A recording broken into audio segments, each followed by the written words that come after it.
What's good? Osiris here. Hopefully everybody's having a good Friday. I don't even know what day it is. I was going to say Friday. Sunday going into a Monday. I don't know what happened. The Browns actually won.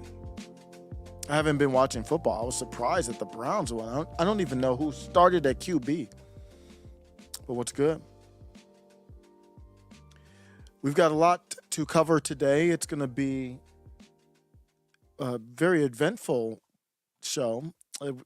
The headliner for this show actually should have been Candace Owens and Megyn Kelly going at it, but I didn't want to start with that, so I'm kind of starting with what I think the headliners should be. So I'm going to go in the vault, the FBI. So this is like the FBI whiteboard or dry erase board or whatever the hell they use, pin board. Let's see what we got going on tonight.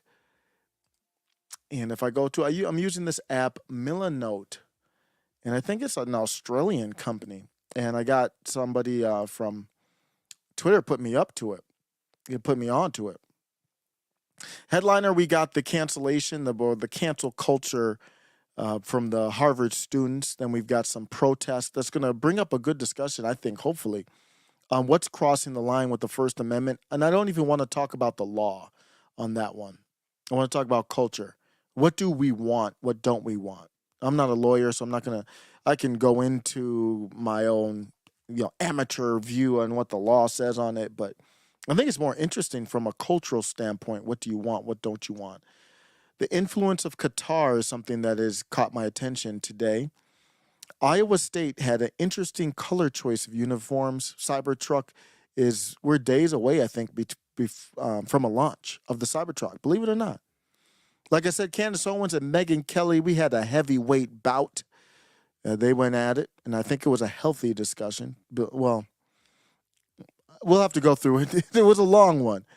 So I think the core of it was healthy, but obviously when you got debate, sometimes it gets unhealthy. But the core of it, the heart of what they were debating, is actually a healthy tension. Then we'll close with the answer. I'm looking forward to the close where I'm going to play a speech I haven't heard in a while. We haven't played on the show in a while, and I think that's a feel-good close. Boring Life, what's up?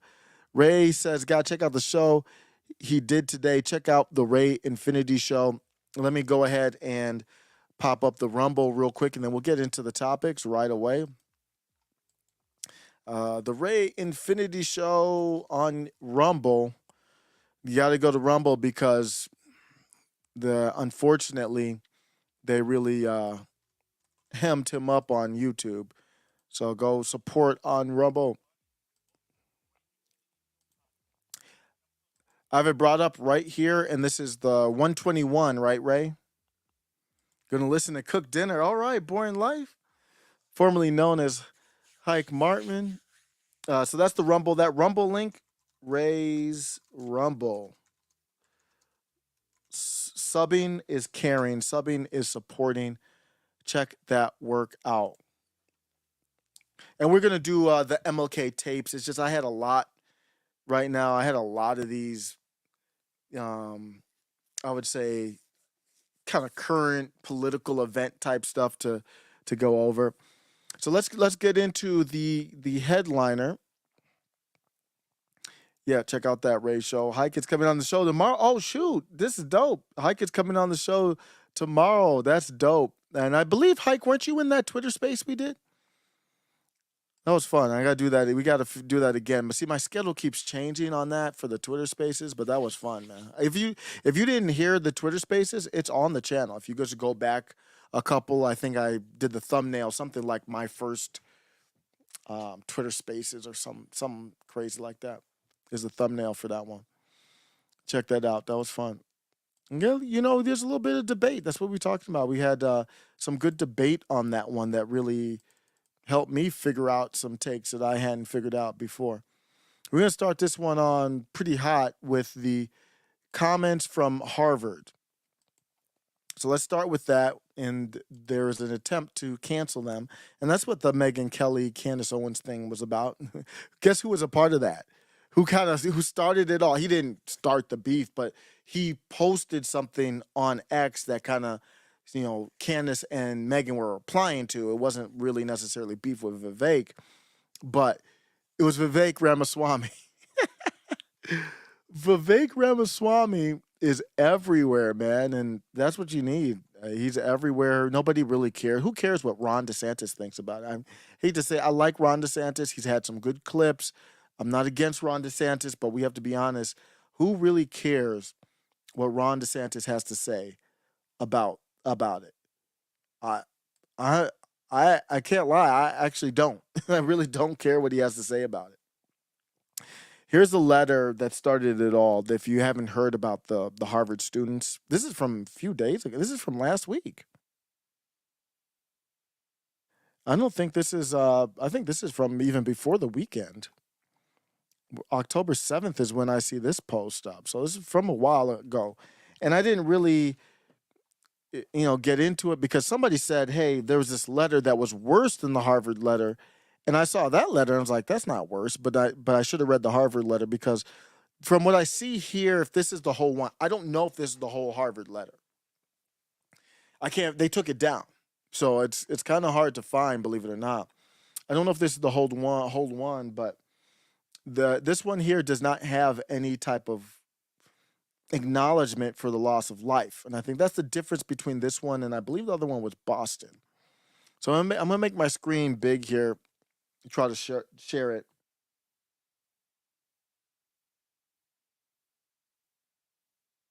So let's see here. Let's look at it. This is what I believe is the speech or the joint statement by Harvard Palestine solidarity groups on the situation in Palestine. We, the undersigned student organizations, hold the Israeli regime entirely responsible for all unfolding violence. Today's events did not occur in a vacuum. For the last 2 decades, millions of Palestinians in Gaza have been forced to live in an open air prison.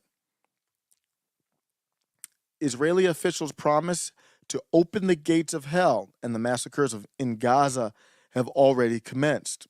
Palestinians in Gaza have no shelters or refuge and nowhere to escape. In the coming days, Palestinians will be forced to bear the full brunt of Israel's violence. The apartheid regime is the only one to blame. Israeli violence has structured every aspect of Palestinian existence for 75 years, from systemized land seizures to routine airstrikes, arbitrary detentions to military checkpoints, and enforced family separations to targeted killings. Palestinians have been forced to live in a state of death, both slow and sudden. Today, the Palestinian ordeal enters into uncharted territory. The coming days will require a firm stand against colonial retaliation. We call on the Harvard community to take action to stop the ongoing annihilation of Palestinians. That's the statement that's been, to my knowledge, I don't think there's anything else to that. And then you have all these people signed on to, all the different groups signed on to it. So that's my understanding is that's the statement. And that statement raised a lot of eyebrows because of its very harsh stance in saying that the only people responsible is Israel. And I think that was a mistake. I don't that there is more than Israel responsible. Does Israel have some responsibility? If you want to, if I just want to make sure my take is clear, I don't give a damn about Israel. Don't give a damn about Palestine. You know, that's a general term. There's really no country, Palestine. There's a ghetto that's was it part of Israel called the Gaza Strip, basically. But I don't give a damn about none of y'all. So maybe my statement's more harsh than even that one. So am I gonna get canceled too? My statement is I don't care about none of y'all. The problem I have though is there's a lot of interests involved with all of y'all that are trying to step up into my country. And I'm gonna go into that in more detail. That's what you all bring me into this. If you would stay the hell out of my country, then I wouldn't care about yours because there's atrocities going on right now all over the world. People been unlived. Shoot, in Chicago, in Detroit, or in cities in America, people are getting gat right now as we speak. I don't hear anybody caring about them. So don't tell me that I have to care about none of y'all. So I'm coming over the top like F all of y'all. I don't want to see tragedy, but I'm just going to be honest. I don't care. There's people dying in Zimbabwe right now. People dying in Ethiopia right now. People dying down the street from me right now. Okay? It's life. But that's the statement from them. Okay, so they come out, they make that statement. They don't do any type of, sorry to hear, condolences, and doesn't look like they were. It didn't sound like they had any sorrow for the tragedy of the barefoot paratroopers that somehow were able to get through the security gates in Israel and just walk up through, and was hours before they were engaged by anybody.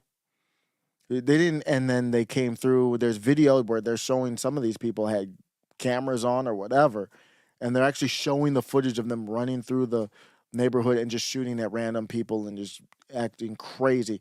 It's hard to see a statement like that and you don't acknowledge the craziness of that, the horror of that. It's pretty crazy. But they're allowed to have that take, though. They didn't. I don't think they crossed the line in that statement. They did say Israel was entirely responsible. I don't agree with that. They didn't call. I didn't see anything to call for violence here. I didn't hear anything that they said that they called for violence, or I'm going to talk about that later where I'm hearing, I think, some people crossing the line. So I think it's fair game. Whether somebody agrees or not, it doesn't matter to me. They didn't cross the line. They didn't impede on my rights. That's my line. In response to that, though, we got a lot. And that's where we come to the title of this live. Thanks for stopping through. Appreciate you. The title of this live is about Bill, billionaire hedge fund CEO,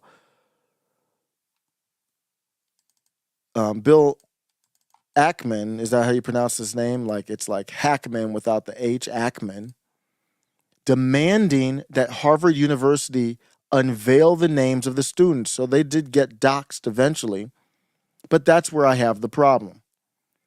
So the statement that they made, and they said that it supported Hamas. I don't know if I saw Hamas in there. As people are too loosely, this is reminding me of saying you have a take, then you support Putin when you never said you support Putin. I didn't hear a pro Hamas take in there. Hamas is not in there. So you might interpret it like that, but to phrase it and say that was a pros, they said Palestinians.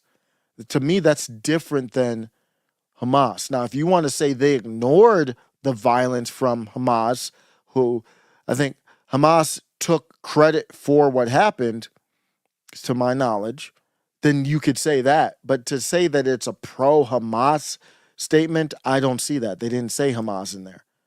This is a Harvard student. They're smart enough. If they wanted to say Hamas, they would have said Hamas.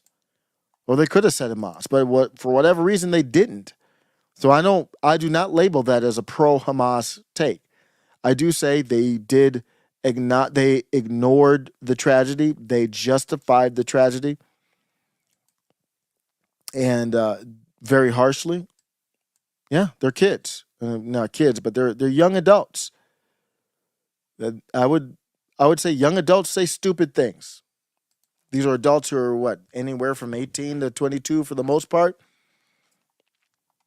You don't think they're going to say a stupid thing or two? Y'all who are older like myself, you didn't say anything stupid at 20, 22.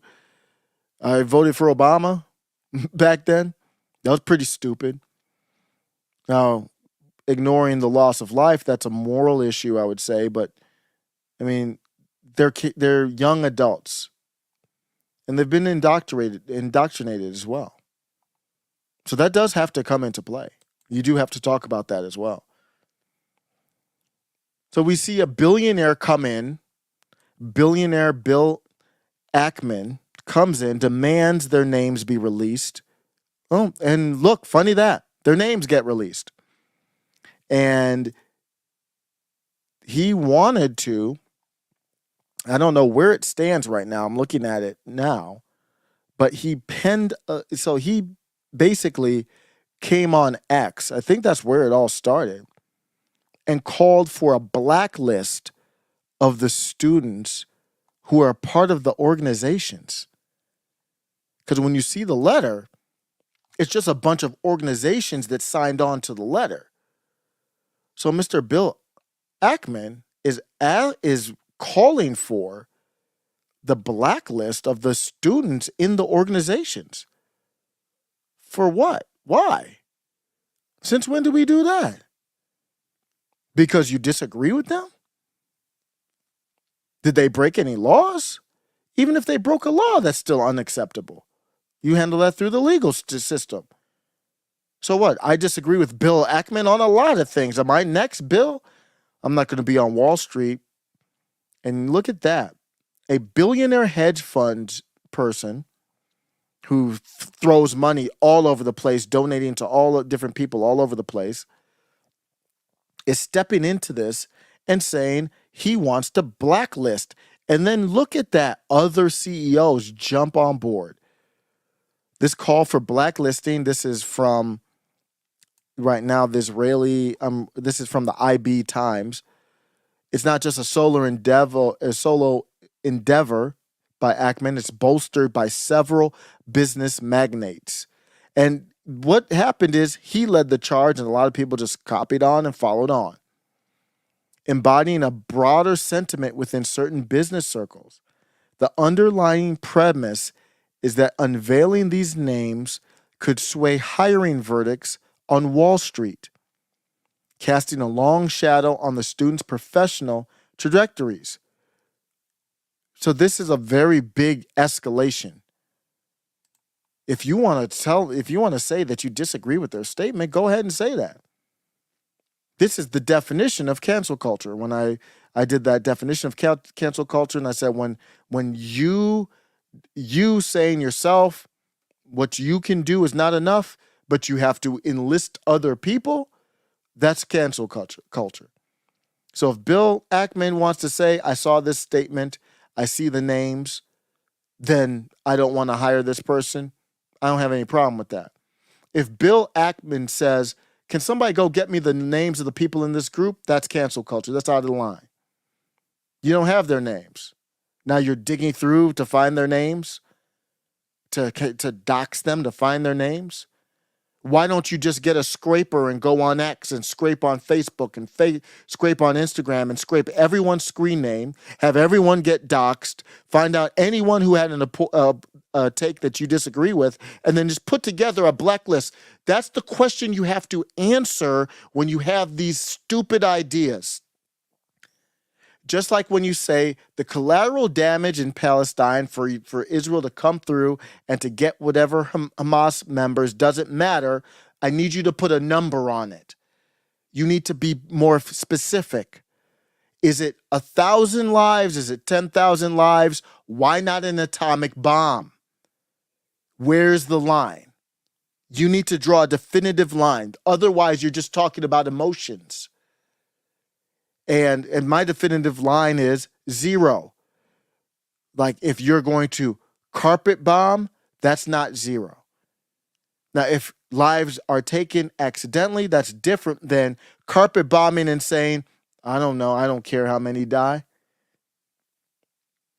And the same is with this. So if you're going to go and blacklist them because they have a position you don't like, then where does that stop? Anybody who voted for Trump. Who voted for Trump? Let's dox them.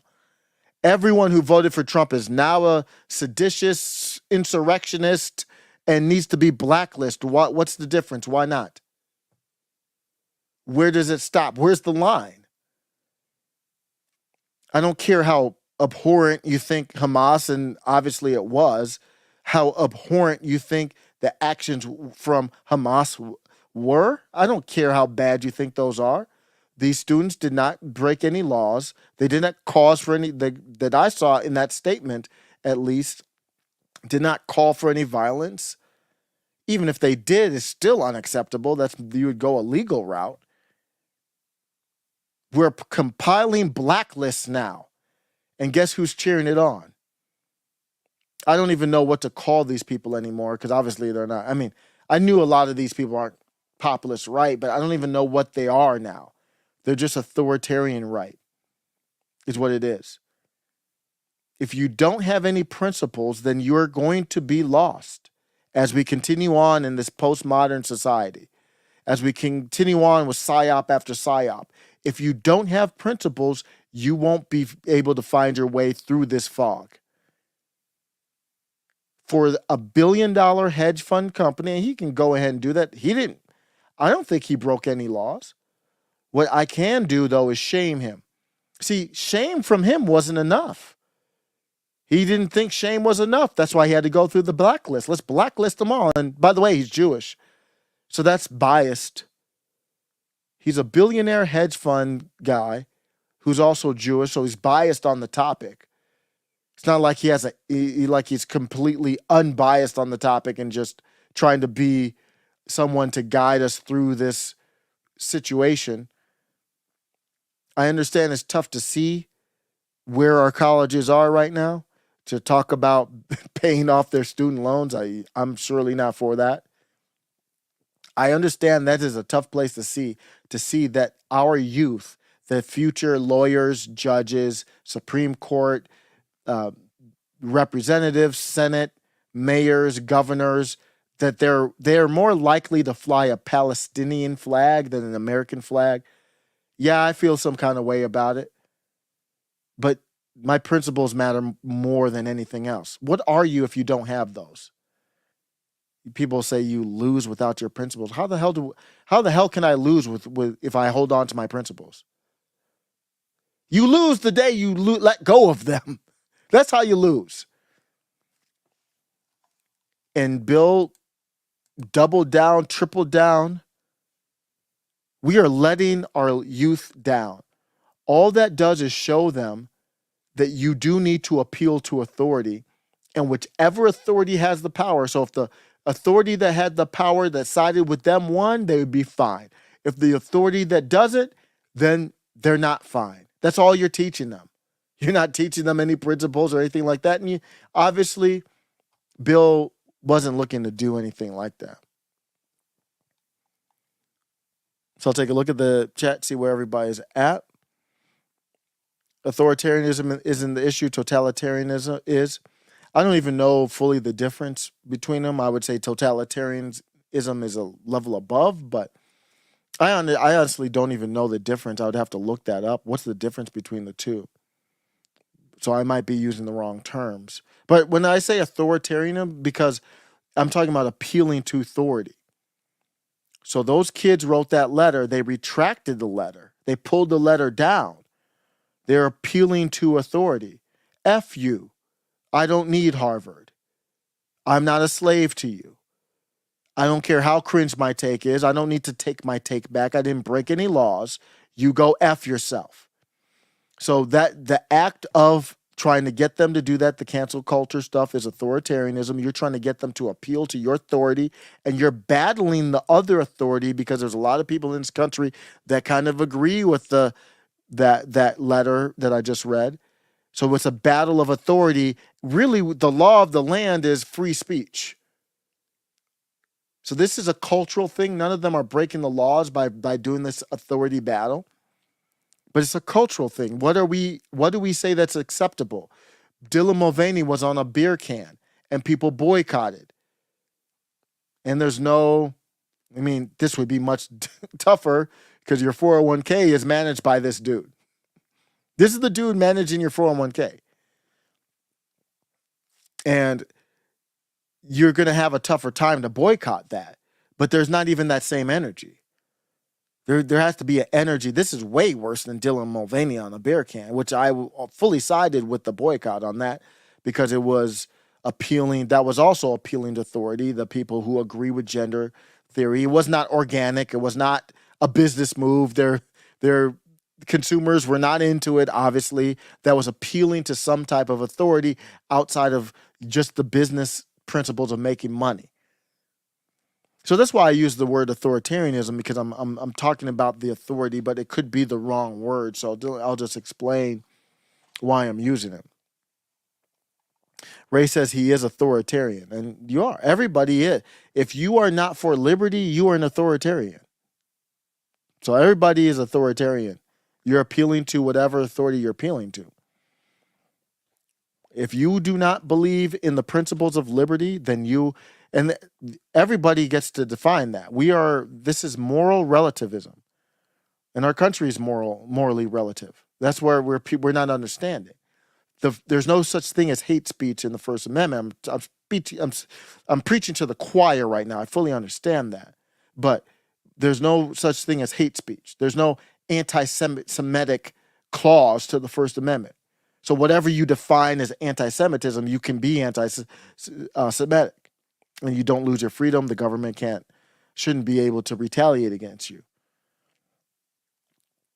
So yes, of course, if you don't believe in decentralization, if you don't believe in peace and the private property rights that gives you the opportunity for prosperity, then you're an authoritarian.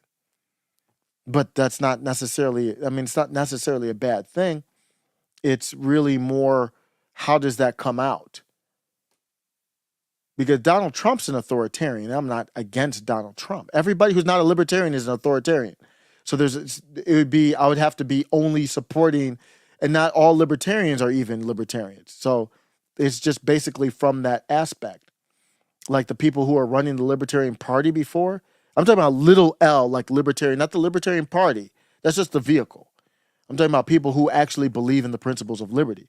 Michael Malice is not authoritarian. Eric July is not authoritarian. Tom Woods is not authoritarian. Comic Dave Smith is not authoritarian. To me, some people might have a different opinion. But obviously, Ray says authoritarianism is liberty. Like you can do what you want, but keep it mostly in your house. So authoritarianism can't be liberty. But I think I understand what you're saying. But our country was founded on principles of liberty, peace, prosperity, and the right, life, liberty, pursuit of happiness. Basically, we were founded on those libertarian principles. So I would say America is a libertarian society at its core. That's how it should be. If it was done as it was, 50 states, you govern, get together just for the Constitution, you amend the Constitution. It's a libertarian society. That was the attempt, in my opinion. And that was laid out in the Declaration of Independence. It's not in the Constitution. It's like, this is what we were doing in the Declaration of Independence and the Constitution. You have to have laws. You're not going to have, like even in Michael Malice ANCAP society, you're going to have different sects, sects, which have different rules and laws. Some might be open borders, some might not. Same as 50 territories getting together. It's the same thing. It would be broken down with less centralized power. But that's how we really started, was with the centralized government. DC was not supposed to be some monolith. And the reason why it wasn't is because of what we see today that's really corrupted it. Looking at the protests around the country, man, it's something else to see. And the reason that this is happening, these protests across the country, is because of the centralized power. And we are not principled in the founding of what this country was meant to be. So you have centralized power, and I'm going to get to that with, for example, letting countries like Israel and Qatar just spend money, and they get to socially engineer. Not even to mention China. This is San Diego.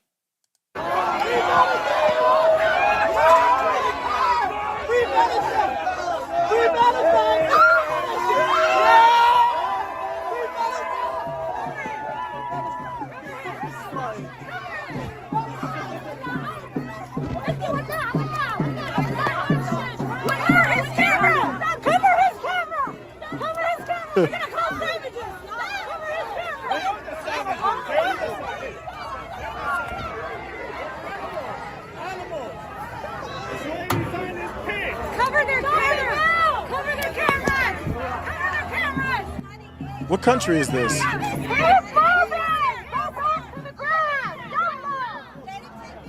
You're hitting me. Stop hitting me. It's going to escalate. Stop hitting me.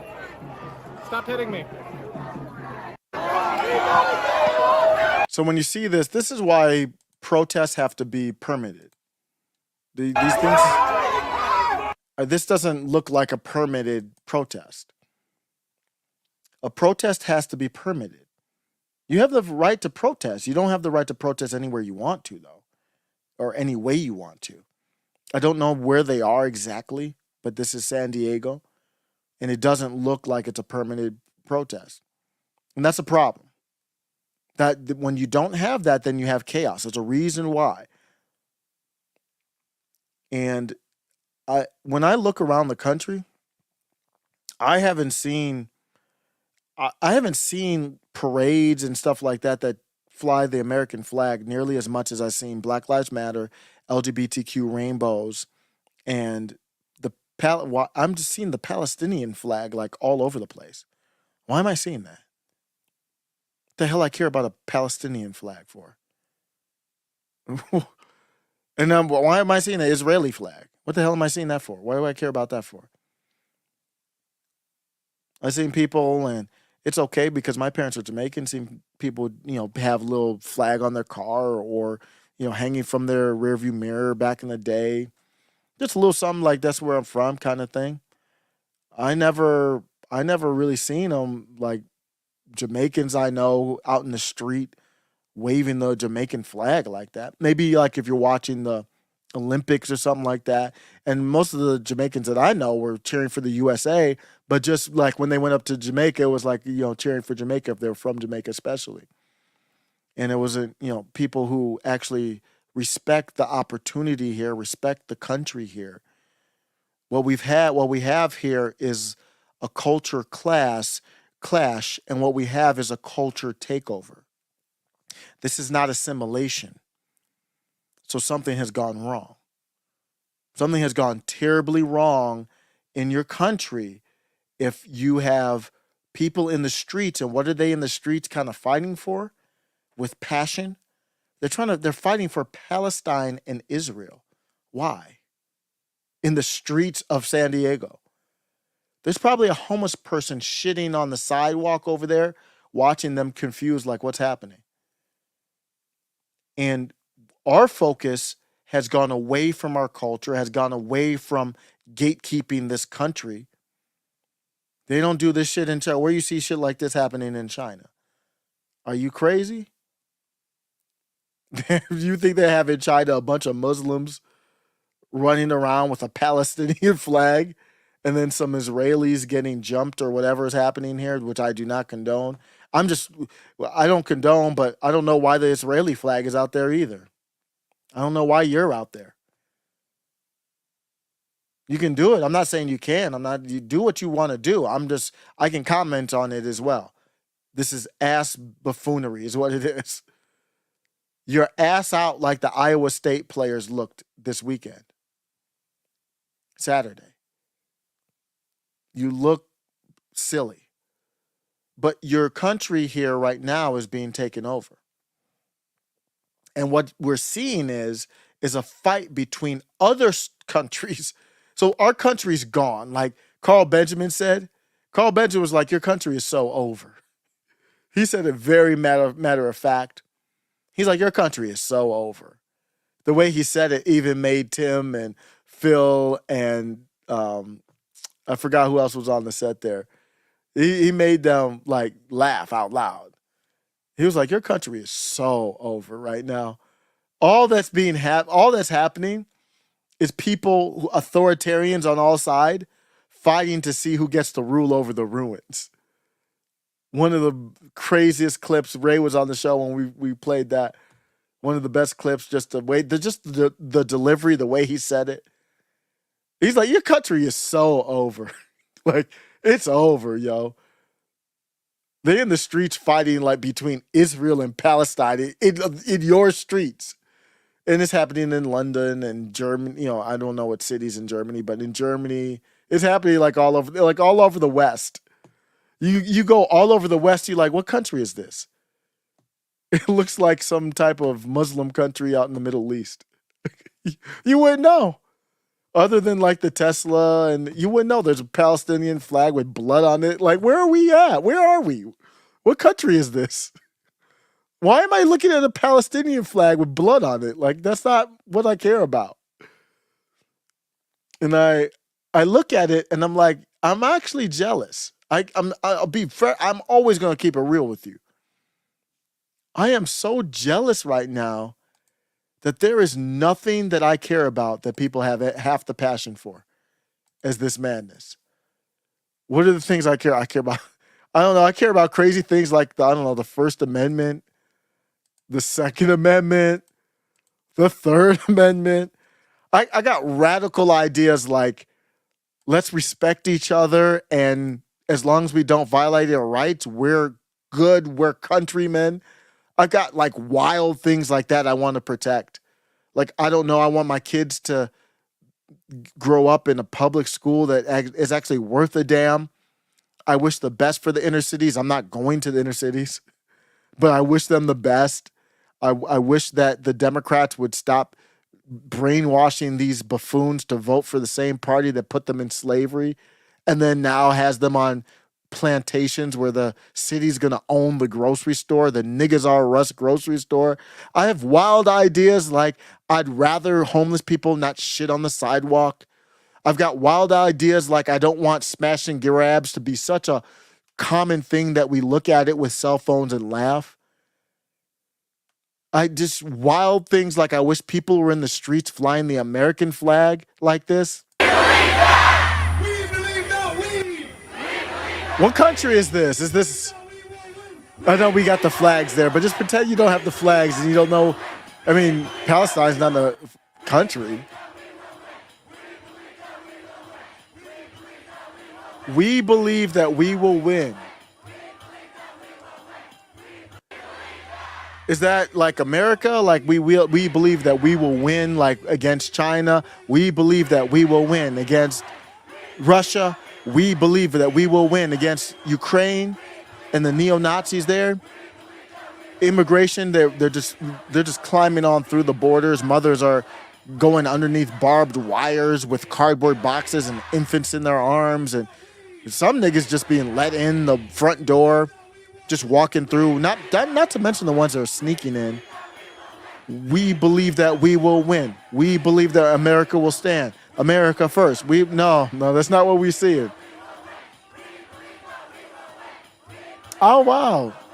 Ray, thank you for the positive note. Ray Studios with the super chat, $2. We're going to get together, do a live on the MLK tapes. But Ray says, Saul did the reveal. I didn't see it because I'm not on Facebook a lot. But I do follow Saul, friend of the show. Patriots of American Republic with Carlos. Saul's fiance is having a boy. He posted a reveal, man. Congrats. Congrats, bro, man. Having a baby.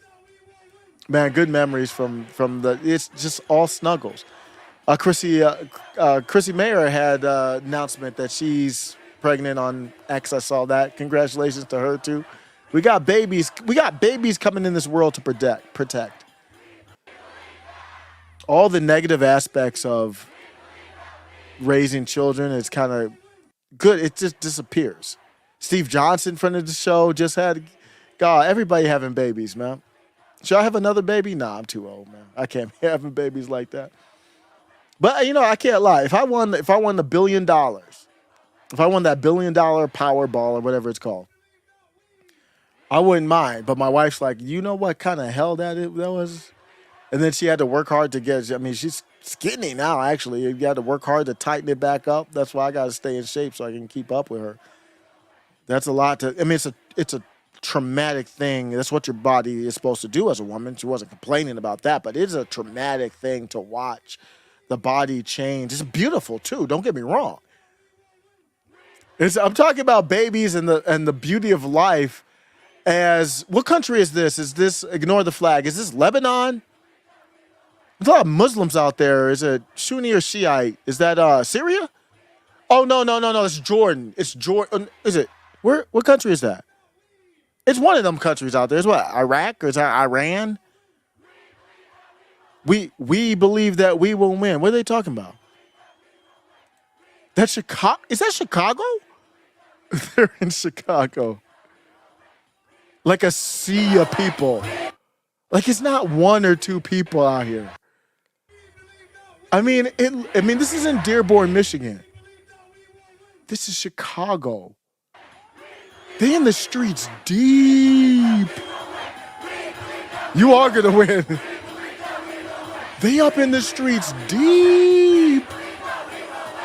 Any American flags? I got an American flag for sale. Anybody interested? I'd probably go out there and get my ass beat.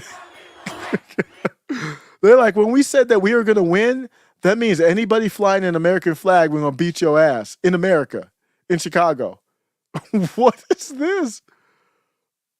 Oh my goodness. Diversity is our strength. And what that means is diversity is going to beat your ass. Oh, how about that replacement theory? How about the people who say replacement theory is wrong? Where are they at? Where are the replacement theory supporters at? Tell me why you support that theory. Wow. They out in the streets like, finish him. Finish him. They out in the streets with the Palestinian flags, just like, it's over. In America. And we just going about like it's no big deal. No big deal. Y'all, this is a pretty big deal. If you have a country, it's nothing illegal. Again, I'm not saying they're doing anything illegal. I'm saying that if you have a country where they're out in the streets with the flag of another country saying that we will win, then you are going to lose. How is this a thing? Seriously, how? Yeah, this is going to take a lot to unravel. Like if you have a shoe that's tied up in knots and it's like, oh, sometimes you're like, damn, especially if you got kids and, my kids are trying to tie their shoes and they keep tying over the tie. I'm like, damn, we got to get ready. If we got to leave at 9, we got to get ready at 8:45 for me to untie your damn shoelaces. We got like years to undo. We haven't even started yet. I don't even know what's happening. We are absolutely getting dumber as a species. We are getting dumber as Americans. We are getting real dumb. Where we have Palestine. What is the, mayor of Chicago celebrating this like it's a good thing? And we let this go on culturally. Every person in Washington, D.C. should be fired. Every single member, everybody who's a politician in Chicago right now should be fired. If we cared about this country, we would say that it's not even funny. It would be with a straight face. Every single one of you has a pink slip. Get the hell out now. Expelled. Expulsion immediately. Every single one of you. Matt Gaetz, Marjorie Taylor Greene. We can replace you. You are replaceable. You work for us. Now, I know you weren't there for years and years to take us to this point, but you know what? Sometimes sometimes you use a rag or something like that. That's what you are, politicians. You're a tool. You use a rag or a screwdriver or whatever else, and maybe it got oil on it or, crap on it or something like that. You just like, I'm just going to throw this rag away. I'm not washing it. Like we use reusable rags. We just cut up old clothes that we don't use anymore. We use those as rags, so we're not just reusing rags. Just kind of use those things up. And then if you have to use it to clean up something real nasty, just throw the thing away. And that's what I mean for politicians. Like your career's done. Go in the private sector. Go make a living somewhere else. You're done. We just need to start clean. And that I'm not going to beat your head over the head with secession, but let's assume we stay with the system we have. We just got to start clean slate. Everybody, you know what? Everybody in office, everybody in Detroit, everybody in Chicago, every single politician, you're expelled. You're done. This is not going to work. So we have competing foreign nations in the streets, in American streets. Give me the issue, the American issue. Now I guess you could say George Floyd. They were in the streets for George Floyd. But that was all manipulative. That was all for the number one goal for, I guess you could still say that was American, to not let Donald Trump run for office. Nothing illegal about it. So you're in the streets for George Floyd. What else are they in the streets for? Maybe abortion. We had J6, obviously got set up, then thrown out. Not many things. And all those things are around election time. They're in the streets deep right now in the primary season over Palestine. Chicago. And I just have to admit, I'm jealous. I'm just simply jealous that there's nothing that I care about that anybody's in the streets like this for. J6 would be the one. We had J6. But not like this. J6 was a permitted rally. This might be permitted, but the other one wasn't. J6 was a permitted rally that got set up, got put to jail. Jeez. The one time they got put to jail. Hunting them down like dogs. But I don't see anything. MAGA rallies are not in the streets like this. There's nothing in the streets like this. J6 was, but other than that, when you see, and I'm not calling for that. I'm just saying I'm jealous. And we don't have the passion. We don't have to be in the streets, but there's no passion for kind of this type of energy or movement. I think it can clearly cross the line. I go back and forth with the Krasinski's brothers because sometimes they do create good discussion, and I have them muted, so I had to unmute them to look at this one. This one crossed the line for me, and I want to talk about when would a protest cross the line. Krasinski said the University of Wisconsin-Madison has refused to condemn this protest on their campus. Don't get me wrong, I completely support free speech, innocent Palestinians and Arabs, and one's right to express themselves, but does this go over the line? They were literally getting children to shout, "Glory to the murderers, and we will liberate the land by any means necessary," days after terrorists murdered innocent civilians in Israel. I am for people, again, this is Brian Krasinski. I am all for people wanting to protest in support of innocent Palestinian civilians. Heck, I'd even join them, and I'm Jewish. What I am against is the propagation of ideologies which glorify the murder of civilians, kidnappings, and terror. There is no reason why the University of Wisconsin-Madison can't come out with a strong statement against this kind of activity on campus. Agree? I'm beyond the strong statement. I think this, well, I don't know the legal, but I'm stronger than even Brian on this one. So here's the protest here on the campus. There's kids there.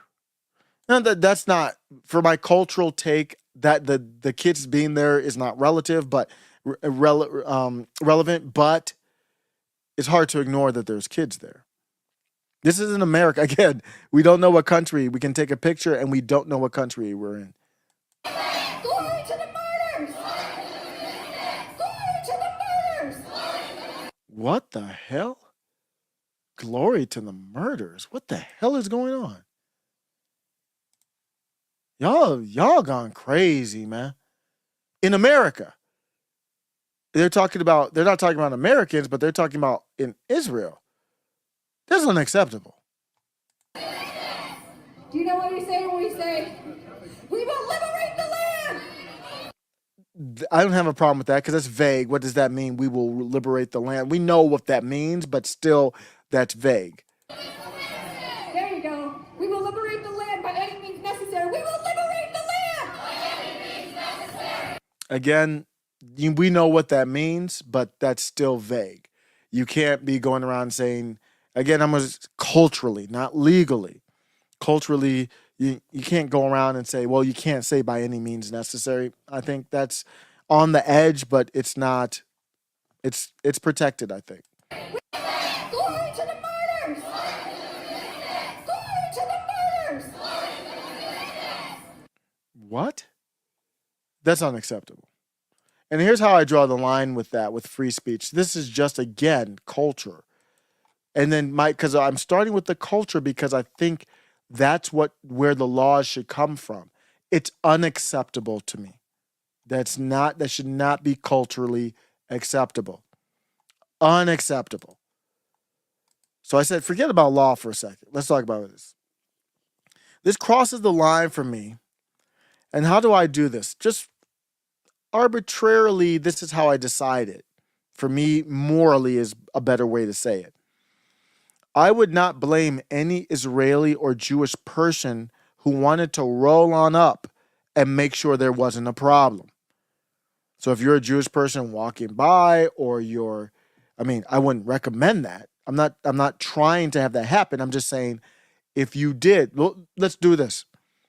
If you had an Israeli group, Jewish group, as large as that group, equal size of the group, and hypothetically, one group is just walking down the sidewalk. I know it sounds crazy or stupid, but this is how I'm morally thinking through this.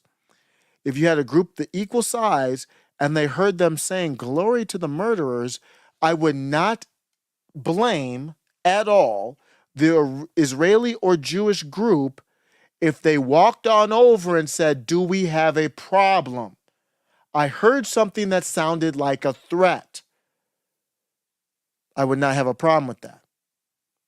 If you say, hey, if somebody says, I don't like Bill, glory to the, and somebody tried to off Bill, and I say, glory to the people who tried to off Bill. To me, if Bill wants to go knock on your door and figure out, I heard you say something, again, I'm not condoning that. I'm just saying if Bill wanted to do that, I wouldn't have a problem with it, because Bill does not have to live Bill's life in fear if you're the one talking about something that could be a threat. That's the kind of nonsense they tried to do on Trump when Trump didn't do anything like that. But here, this is crossing the line. Morally, it's just easy to see it's crossing the line. Obviously, if Israelis or Jewish people were on campus after some type of terrible incident involving Muslims or Palestinians and said, glory to the murderers, that would be unacceptable. It goes both ways. That's what I go by to see on this type of free speech. Is it a threat or not? Is it a direct threat? I think that's what the Supreme Court does. I have to read up on that, but that's my understanding. Is it's vague, so it's protected. That's not vague to me. We know what the topic is. We know what they're talking about. We see the flags they're flying. If I'm on the other side of what they're talking about, I should be able to roll up on them and say, do we have an effing problem? Because it sounds like we do. If we don't have a problem, clarify it for me. If you're making a declaration and that could happen, then I think that should be illegal, because we cannot live in a society like that. That's what, to me, is showing it. Now, it's very gray area. Somebody could say, well, they said by any means necessary, I can walk up on them. For me, no, you can't. Not on that. It's too vague. But when you're talking about unliving people, that's not vague. That's solid stuff. And if you are going to speak to the law, I think you have the right to live free and without fear. I don't know. I think that might fall under the 9th Amendment, 14th Amendment violation. It could be a First Amendment violation as well. And I hate people are putting a lot of stuff under that 14th Amendment, but maybe it's the 9th. That might be the strongest argument. And the argument is, I think, the right to live free and fear without, live free and without the fear of someone coming after you. is what I would say. TNT Cycle says, sorry, this ish pisses me off. It is. It's upsetting. We've let this thing happen, and it's going to be the equal, as long as it took to have happen, is as long. And Ray Studios was on with me, and he said it could take longer, obviously.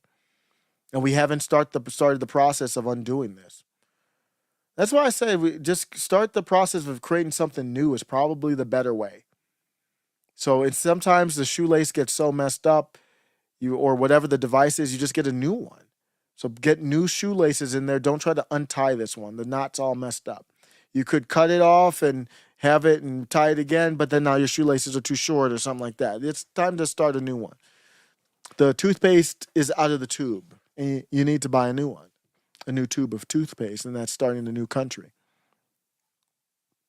You don't need any new laws. You need to copy paste the Constitution, uphold those things, and this doesn't happen.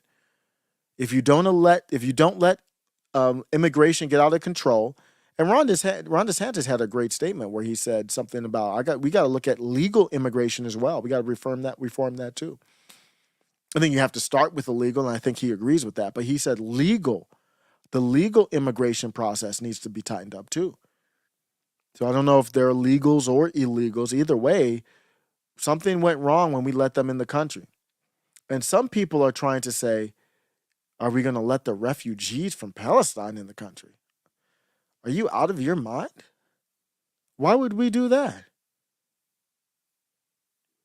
Absolutely not. So the same, this is craziness.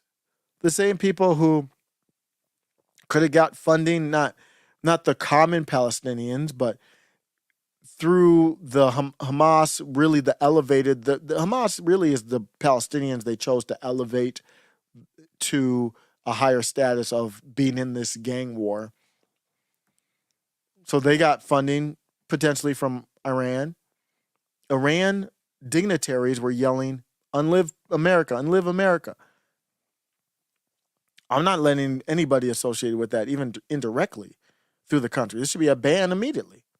And there's a couple Senate members of the House, I think, trying to draw up a bill for that. But we'll see where that goes. I don't think that's going to go very well or really far.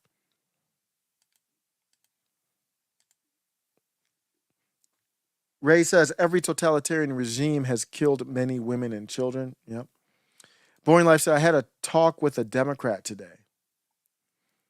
A lady who clung to her mask the longest. Toy Mafia sliding up through. Peace. Great friend of the show. TNT Psychos. I don't condone that. And when I say coming up to confront, they didn't do any type of physical violence, so there is no need to defend yourself. But I think you could come and confront. Absolutely. If somebody said, hey, everybody who's wearing a red middle MAGA sweater with the blackout heart and, the drawstrings, everyone who's doing that, whoever is trying to unlive them, what did they say? Power to the unlivers, or, the phrase that they used. What did they say? I already forgot what they said. Like Viva the murderers or something like that. That's crazy, man. That's crazy. So what did they say? They said glory, and then they didn't reply with it. They said glory to the resistance. So they said glory to the murderers of people who wore a red sweater with a blackout heart on it. Yeah, you would have a right to go up to them and say, do we have a effing problem here? Not to punch or anything, but to figure out, like, am I safe or not? Yeah, that's crossing the line. We don't want that. We can't have that. I'm going to get into Qatar's influence in a second. But before we do that, Iowa State, they had some interesting choice of uniforms this past week. So I'm going to play this, and this one's going to be for those watching on video. It's okay. I can give a little shout out. And then if you're listening on the podcast, I'll give you a description as well. If you're watching this on the video, can you tell what seems off about this? Something seems off about this. You tell me if you can tell.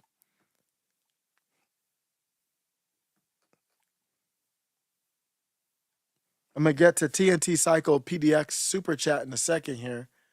So we're looking at Iowa State. And what's off about it is the uniforms are some type of rose gold color. And the funny thing is, that's kind of the same skin tone of white people.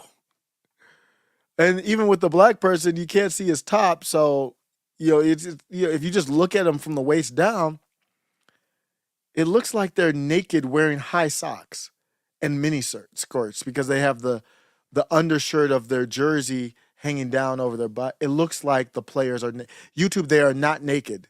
YouTube probably has an algorithm looking at it saying, wait a second, this bro's talking about death, glory to the murderers. That's not me. I'm reporting the news. I'm all peace. And then they're saying this bro's showing naked football, male naked football players wearing mini skirts. And YouTube's probably going to be like, we shouldn't have remonetized. Get rid of him now. And I'm going to tell you, YouTube, I didn't do this. I didn't design these uniforms. I didn't make them nude colored. I didn't have my team running around in nude colored uniforms that if you blur your eyes, it looks like they have no bottoms on and are wearing white mini skirts. Is this a uniform that the women's volleyball team could try on and see if it has different? They wear high socks too. That's my suggestion, is to see if maybe that helps their program. Maybe they bring in more money that way. It's not going to help the football team. I can assure you of that. The football fans don't want that. But maybe you could do it with pole vaulting, or you could do it with track and field, women's. You could do it with volleyball. You could do a lot with the women's basketball. Maybe. Women's hockey. The women's track and field would be dope that way, though. You could do a women's track and field. Just when you do the colorways, contact Ye, because Ye would have told you. Ye's a professional. Just slide him a couple hundy, he'll be good. And he would have said, nah, you don't want that. That's the color I use when I parade my wife around in Italy with nude onesies on, basically. That's the same color I use. So if you want your players to run around looking like they're nude, maybe that turns off the other team and they don't want to block anymore or tackle. But other than that, that's not the route that you want to take. So I don't know whose idea that was. I don't blame one person. Someone's got to vet it. I don't know what happened when they tried it on. Maybe they thought it would go viral. Remember, get an A or an F. They got an F. And when would I ever talk about Iowa State football on this show? Never. But in the right atmosphere, that could be a good look. Let me get to the TNT cycle. TNT's like, when'd you get to my damn super chat? You talking about naked male football players. TNT Cycles PDX, great friend of the show, says, I'm in Portland. As a conservative, I don't get to speak without expecting violence. It's sad, but I'm willing to get down in the gutter these days. Well, I want peace. I don't want any violence. And especially if you are in an area where your politics don't align. We saw that in J6. You throw away the key. Hunt you down like a dog and throw away the key. It ain't worth it. So you do want to, if you want to speak out to me, it seems like you got to go to a place that's at least a little bit, there's no red places in this country, but somewhere that's a little bit more friendly. Number one, stay safe. Don't do stupid stuff. This is just my recommendation. I think for me, it's risk versus reward. Am I going to be in the street to protest a Palestinian protest? Why? What's going to come from that? It's just for me. But maybe there's something I'm missing. Everybody has a different strength, weakness. But stay safe in Portland. Beautiful. I've been out there in Oregon, been out there in Seattle. I mean, these are cities that used to be beautiful. I mean, it rains a lot, but still beautiful in an urban jungle type of way, beautiful in a hippie way, beautiful in like a hippie cafe shop type of way. I love those hippie cafe type shops that they got. You know, they might have like a band that, you know, is all dreads, looks like they haven't taken a shower in a year or two, and they got the best ska music or whatever. Like Portlandia. That was a great show. I don't know if you ever saw Portlandia. Dry humor, not always laugh out loud humor. So at first when I saw it, I was like, it was a little awkward. Reminded me of Arrested Development, but not as funny. But then after a while, I grew to appreciate it, and that show cracks me up. I love that show, Portlandia. Such a funny, creative show. So good. But it's sad to see what those places have become, and they will rebound. It's just a matter of when. Will it be my lifetime? Will it be with my children? Hopefully, they'll be a part of the solution to turn this country around. And some that could be just having kids, going to work, and raising them to be good Christians. I mean, it could be something that simple to turn this country around. Teaching them about the Constitution, Declaration of Independence. Just because your skin is, my wife is white, if you don't know, so they're light skinned. But just because your skin is tanned doesn't mean that you can't love this country. So hopefully that could turn it around. Thank you, TNT Cycles PDX. Metalopoly says a Trump-endorsed Republican won the governor's race in Louisiana by a landslide. I did see that. I don't know the person, so I won't endorse them. If you could, Metalopoly, tell me a little about what's his name? Jeffrey? I forgot the name. Larry or something? I forget. I'm just throwing out white people's names. Seriously, I thought it was Jeffrey or Larry or something like that. But shout out to Scott Pressler. Scott Pressler has been in these streets doing this work. He was on the J6 committee hit list. And if you don't know, he's kind of like the number one. He's the RNC. In all seriousness, Scott Pressler is the Republican National, what does the RNC stand for again? Committee. He's the real RNC. The RNC that Donald Trump endorsed with Ronna McDaniel, Mitt Romney's niece, by the way, they are actively against you and I. She is against you. Scott Pressler is with you in these streets. Louisiana, of all places, maybe the pendulum is swinging back. Was Louisiana not red? I don't even know. I follow Louisiana. I did see that people are like, okay, it came back red. I'm like, Louisiana wasn't red? Is it because of the cities? I don't know the history. What's the history of Louisiana governors? Jeff Landry. See, I was close. I said Larry, something like that. Jeff Landry. Let's cover it real quick. From Metalopoly brought it up. I should go to Post Millennial for this, but New Zealand elected a conservative. The world is changing. Okay, we got to see what kind though, because we got conservatives running around all over this country who are conservative, but I don't know what that means anymore. They're anti-me, so I don't know. It doesn't really matter. They're more pro Chuck Schumer than they would be me. But sounds good. Sounds good. Jeff Landry, a hardline Republican, is elected governor of Louisiana. The victory he's the state attorney general, secures Republican control of Louisiana after 8 years of divided government. Jeff Landry, he's a hardline conservative. What does that mean? Trounced a crowded field of candidates on Saturday to become the state's next governor. Brash conservative repeatedly fought Democratic policies in court. Okay, that's a good sign. In Saturday's jungle primary, which pits candidates of any political affiliation. Why do they do that? His victory guarantees. And how did Louisiana end up with that nonsense? That ridiculous voting process. His victory guarantees a far-right government for Louisiana. A state, they think DeSantis is far-right, though. A state where Republicans have controlled the legislature for a decade, but had faced resistance from Mr. Edwards, who vetoed several bills, including one targeting LGBTQ people. Oh, gosh. They keep framing this stuff in such terrible ways. comes at a moment when the state is confronting soaring insurance rates and dwindling population numbers. It's a relatively cheap place to live, depending where you're at, but there's not much there. You really have to have ties down there.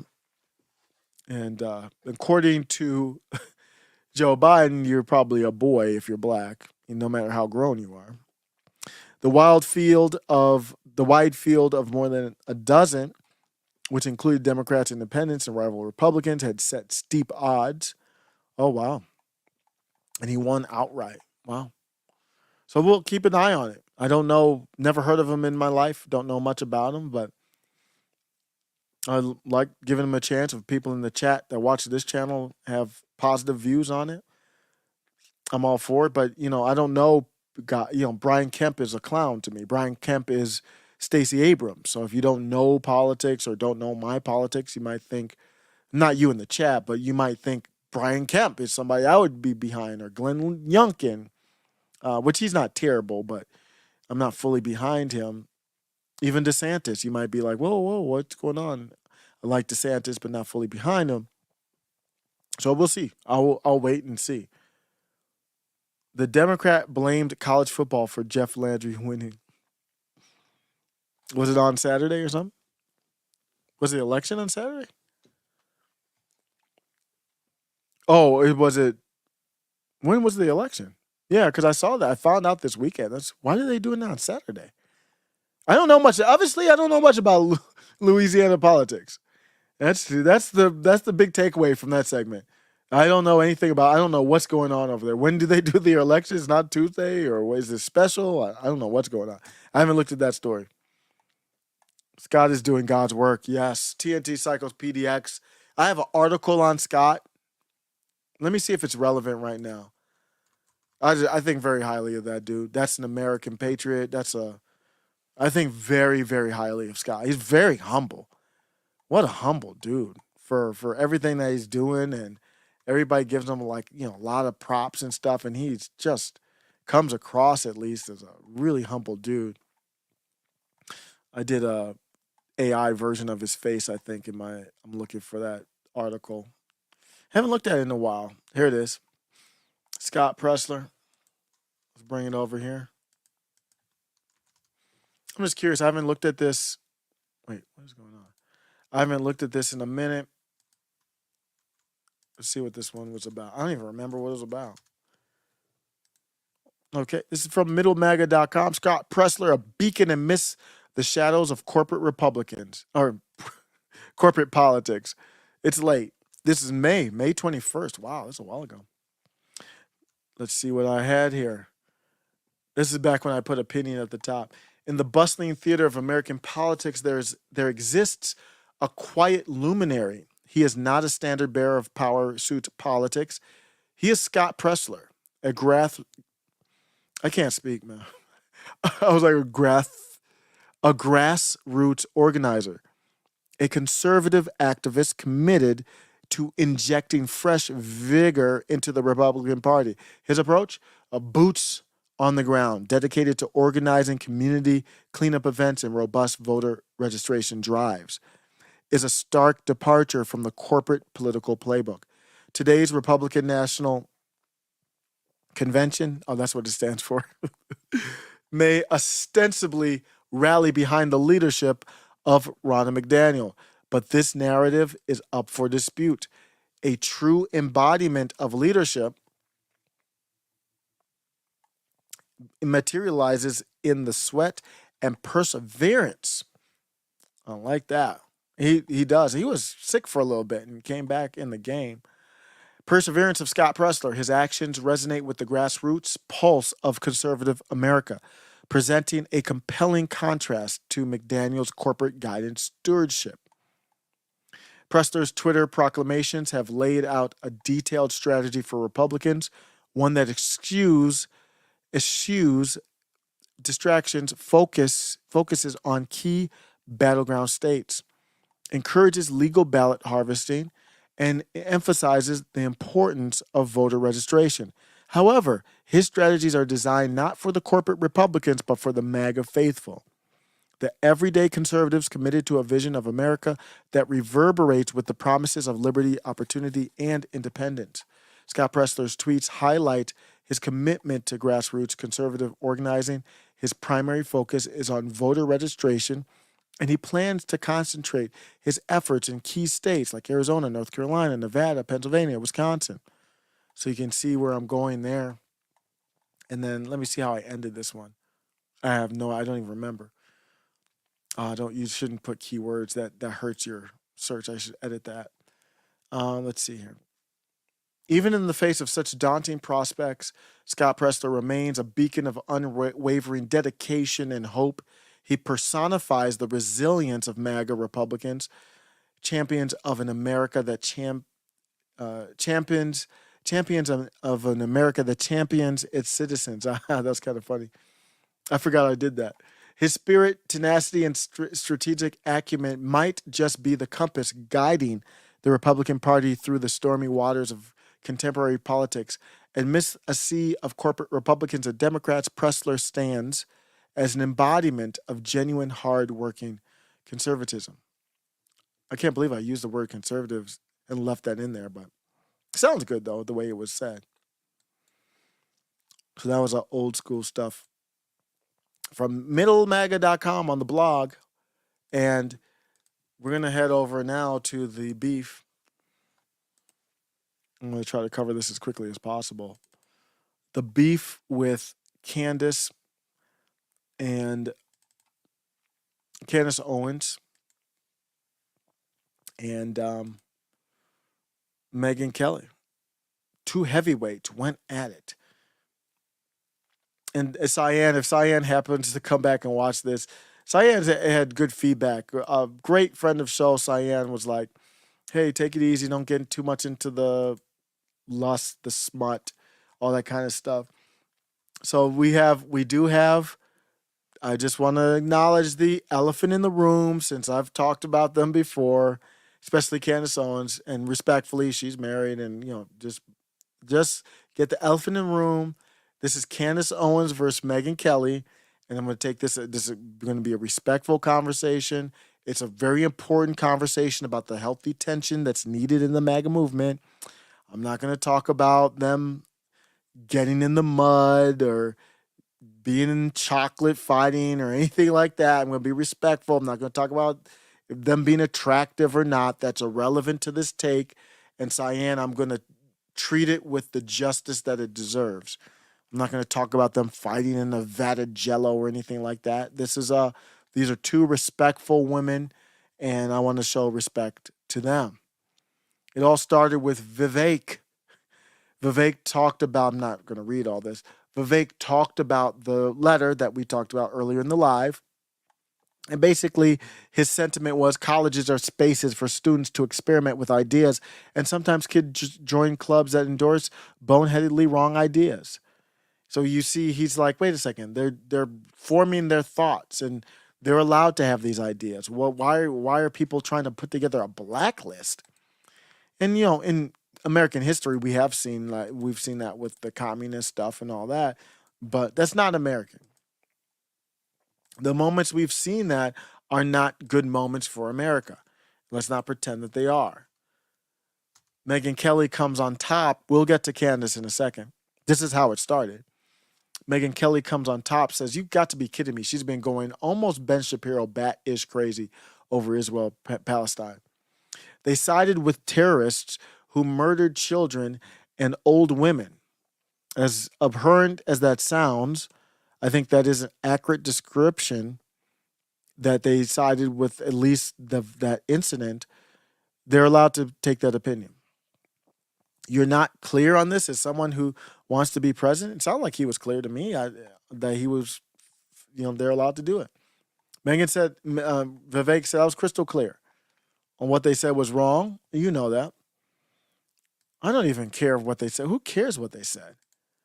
I'm not going to be here arguing with you if they were right or wrong when you're trying to blacklist them. The blacklist is my concern, not whether they were right or wrong. Let's not blacklist them, and then we can go into the right or wrong of their ideas. Because you're obviously taking this too far. Then Candace Owens got involved. When Candace Owens got involved, things got serious. You know, it got really serious because Candace Owens, everybody was on the sideline for this. Sabs, Lauren Chen, um, everybody. I mean, each one of these got like a mil 6, 2 mil view. I mean, we're looking at like high engagement stuff.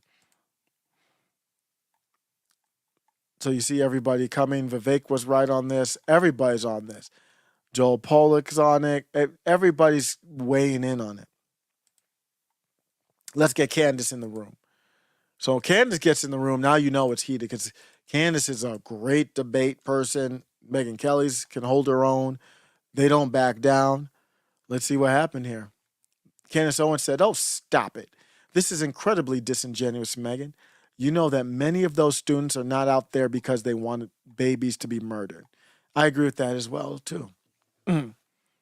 Let's not take it too far.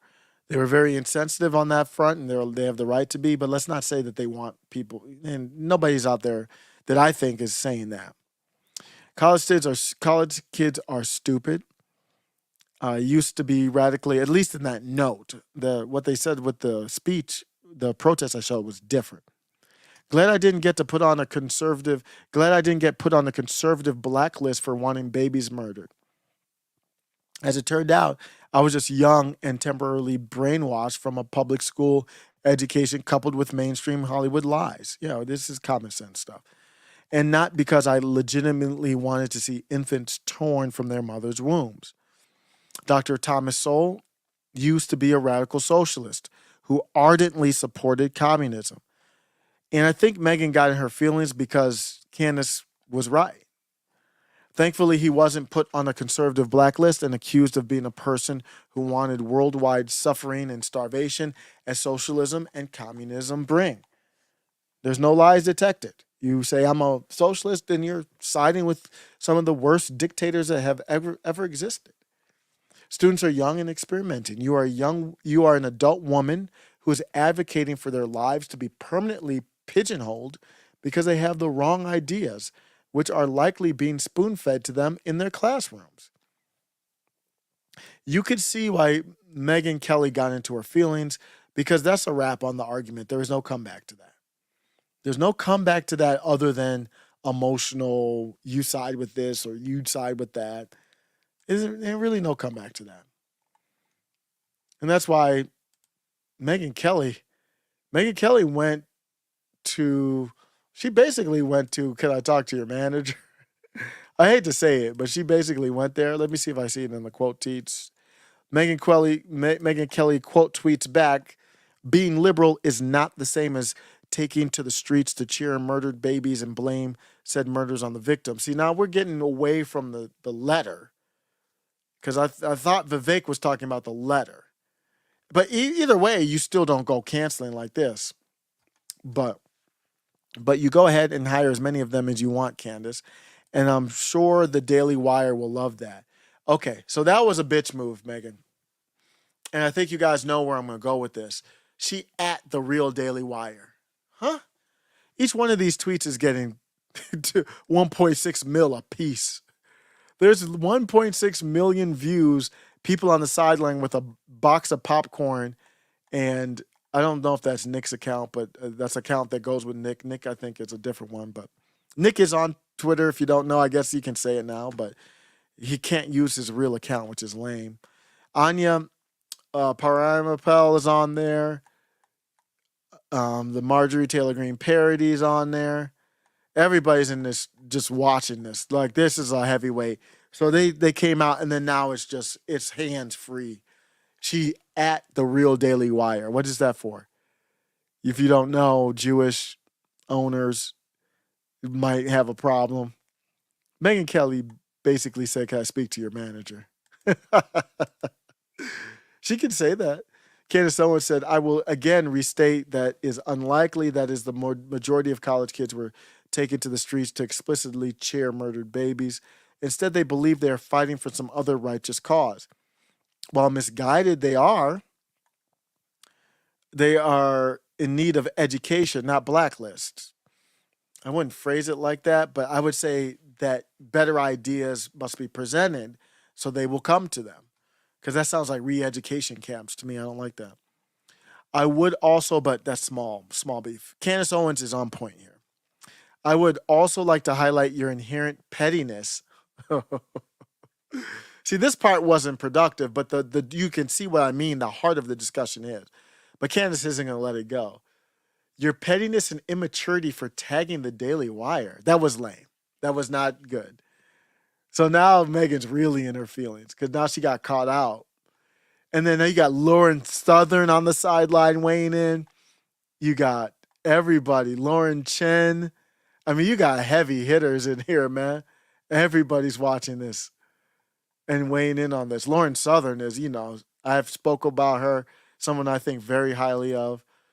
She got involved. Lauren Southern's base, she said, it's always been my biggest frustration watching 50-year-old mainstream journalists canceling teenagers for stupid opinions. Your job is to guide young people, not destroy their lives for not having it all figured out. Oh, very well said. Young people are idiots. What's new? The old guard got the shield of the pre-social media age. That's good. When I was up, we didn't have the social media stuff. So your foibles weren't as prominent. It's a great point. And now get to act like saints while weaponizing the broadcast lives of the youth against them. Great tweet by Lauren Southern. So now Megyn Kelly's really in her feelings because she got Lauren Southern coming on top, and it's a lot. It's a lot. I'll say it's a lot. So this went on forever. Megyn Kelly came back on top, said, "Kay, I look forward to seeing them intern on your show and your re-education of them." Oh, so she went with the re-education. But Megan, don't you want to re-educate them? That's what the blacklist is for, isn't it? So don't do that. Me, I'll be hiring the ones who saw murdered grandmas. So Megan's taking the topic off. The topic was on why are you blacklisting these people? Now she's saying I'm not hiring them. That's a straw man. Nobody said you had to hire them. What we're saying is it's unacceptable, it's un-American, even if it's legal. I don't think it should be legal. I don't know. We got to look at that. But even if it's legal to blacklist them, that's going too far. Nobody said you couldn't hire them. But when you want to get together with somebody and pressure them to say, here's the blacklist, because now you're the Jewish CEO, whatever, and you say, well, here's the I'm Bill Ackman, and I'm the Jewish CDO, and here's the blacklist. Now everybody has to bow down to you, or now what? They're anti-Semitic? So that's where you get this. I'll be hiring the ones who saw murdered grandmas and entire families burned in their homes and easily identified this as a terrorist attack they would never in a million years defend. So we got a couple coming over the tops on this one here. Candace Owens said, you're attempting snark, which is true, but as a matter of fact, I almost exclusively hired reformed BLM activists. This is true, to work from her charity. But the thing is, so most black people are Democrat shills and slaves on that plantation. But the other part of it is the ones who aren't are former shills plants on that plantation. I would conclude myself onto that. Officer Tatum might include himself. He was a former Obama voter as well. I'm going more to Liberty, MAGA, but going to what's left of MAGA. Really, I'm going to stop probably more America First. And Tatum's going towards that as well.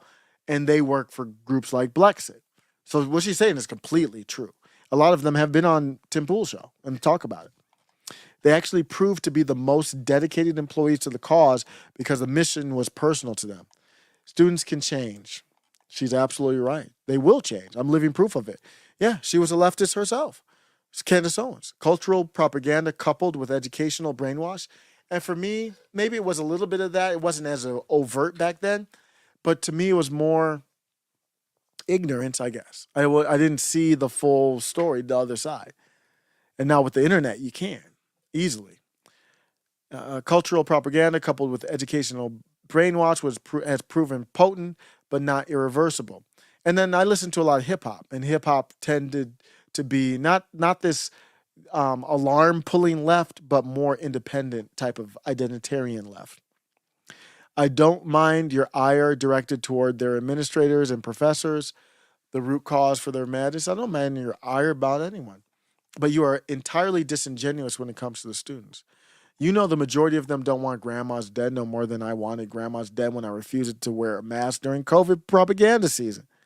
If we're being honest, the majority of them can't even point out Israel on a map. That's true.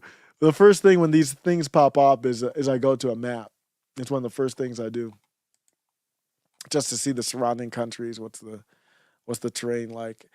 So I think that's it. Oh no, was there another one? Awesome. Keep it rolling. Students for Justice in Palestine will love your thoughtful lessons on how bad to murder Jews. Can't wait to see you turn their lives around. I'm not going to go. It went until Candace said something like, call me or something like that. Then they got into, like, were you on my show or not? Like, this shit got crazy. It got pretty crazy. So I think that's the taste of it. But as you saw, that's how the back and forth went. But yeah, it didn't even finish with that. So there were people watching them go back and forth. Some people were like, call each other. We don't want to see this. Like, this is cringe. Not like they were, it's cringe just to see them going at it. But my reply was that was a healthy hash out. Where are we at with free speech? Where are we at with blacklisting? All started by Vivek is always in the middle of this, isn't he? That was kind of fun to watch, though. Where else can you see other than on X, big heavy hitters going at it like that? That's a platform. Now you see it on Instagram a little bit, but not like X. X, you see it every day. You see heavy hitters every day going at it. Not all of them make the news like that, but man, that was crazy. You had 2 million views per reply on that joint. That's the new pay-per-view. I said X needs to have a beef mode. X needs to have a beef mode. And when the beef mode pops up, then you can kind of just see the tweets of the beef. And then there's a chat while the beef is going on or something like that. So it's almost like high school back in the day, or middle school where these two people were going to fight. And then everybody would go, behind the school or down the block. You're like, oh, shoot, they're about to throw down. They're about to throw down.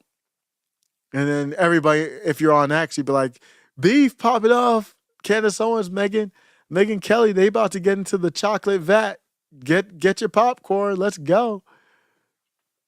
That was good, man. That was good to see that. Megyn Kelly got destroyed. But Candace Owens is one of those people that she's only going to have a strong point. And I'm only going to really get into any type of beef like that when I'm feeling pretty solid about my point. If I'm not feeling solid about my point, I'll just be honest about it or I'll back out.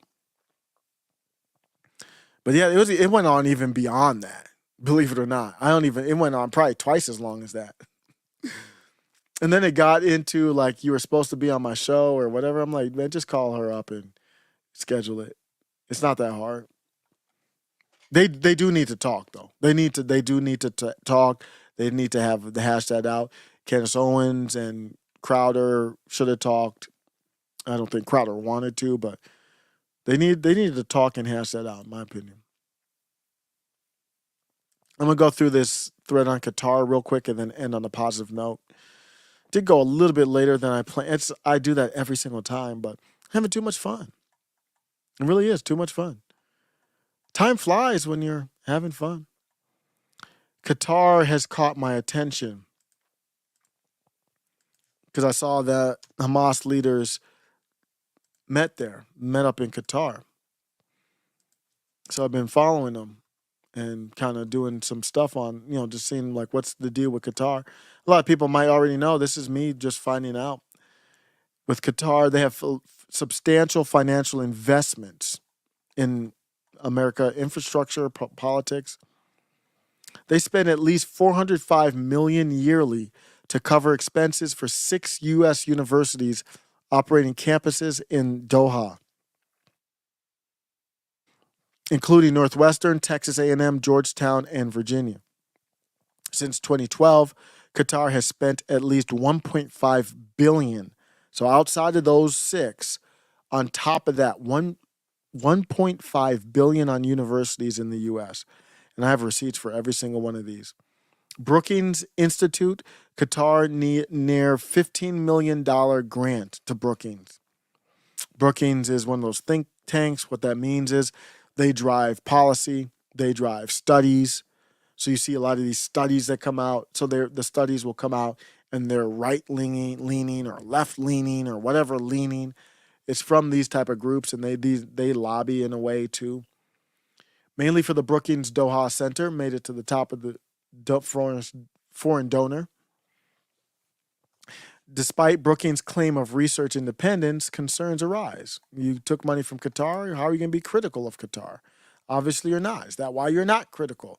Qatar, a significant buyer of U.S. weaponry, inked a counterterrorism MOU with, so they entered this agreement with the U.S. in 2017. This is during the Trump years. In 2018, a strategic dialogue was initiated. What was that? So they did a strategic dialogue, and I think that just went along with this MOU, which is, what's it called? Something understanding. Memorandum of Understanding is what MOU is. And it potentially leading to permanent U.S. basing in Qatar. Very important to the military-industrial complex. This is probably one of the more interesting ones I didn't know. Affecting the state level. They know how important that is. Attorney General Alliance. Qatar funded trips for state attorneys through the nonprofit AGA, this Attorney General Alliance. Notably, Utah AG Sean Reyes and Nevada AG Aaron Ford visited Qatar. So they give them money, wine and dine them, and fly them out to Qatar and influence them. A discrete avenue for Qatar to extend its influence, camouflaging its outreach effort. In a bid to mold U.S. public opinion, Qatar, alongside Northwestern University, which is known for their journalism, is grooming a new journalist generation at NUQ in Doha, funded by $50 million annually from Qatar. The curriculum, heavy biased, instills anti-Israel, anti-American narratives. So you see what they're doing. Israel has their tentacles all throughout U.S. Qatar's like, we got to have ours. Remember, Carl Benjamin said, all that's left now is fighting over who gets to rule over the ruins. That's what we're watching. Israel, Qatar, China, fighting over our ruins. In 2023, Qatar invested $385K in government lobbying and $2.7 million in non-government lobbying. That's what we know of. The dark money is there for a reason because we can't trace it. A major scandal erupted. Former diplomat Richard G. Olson sentenced for aiding Qatar in influencing U.S. policy. I thought that was interesting, so I added that in there. Recently, meetings occurred in Qatar involving Hamas leaders. In October 14th, Hamas leader Ismail Haniyeh met Iran's foreign minister. That was in Qatar. There's no thoughts about striking there. Why? Because that's too much. They don't want those problems. They'd rather strike poor people. I understand Hamas is hiding behind them, but that's what you would see. I said to end this topic, I despise any country, CCP, Israel, etc., trying to corrupt our country. However, Israel is particularly aggressive with their efforts. You look at the AIPAC and ADL, these are corrupt trash organizations. We talked about what happened with big names like Ye, Nick Fuentes. It would happen to everybody else, regular people. And we're trending there. Look at the recent threats by CEOs to get the names of college students who supported something they disagreed with so they can blacklist and ensure they don't work on Wall Street ever. Since when do we celebrate stuff like that? This was led by Bill Ackman, who's from a affluent Jewish family.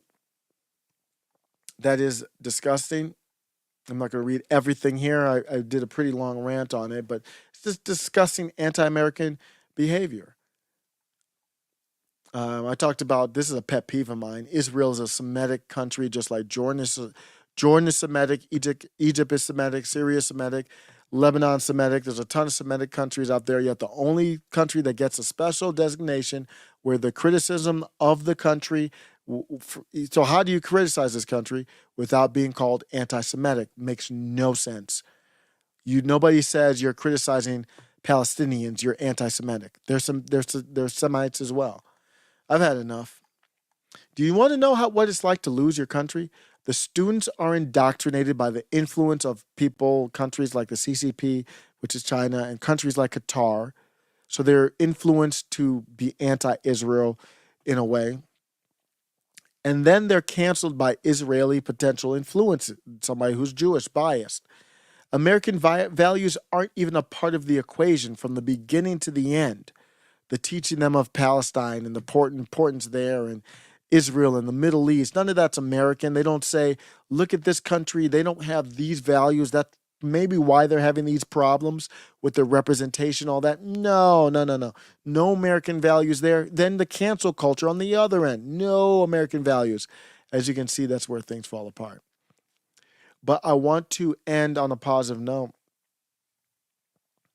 I do, yeah, TNT Cycle says, Israel is the only Middle East country that allows other races to live like them. That's true. They still don't have the values. They don't have the values that we do. But yes, that is true. Because they have Palestinians there. They have all kinds of people there. Oh, the Iron Beam. I did see that. I don't have time to cover. Well, it's only a video. That was really cool. I did. You're talking about the Iron Dome, Iron Beam. Why not? Friend of the show asked about it. Look it up. Why not cover it? I did see it earlier today. Amazing looking stuff. Let me see if I can find the videos. This is crazy. Watch this.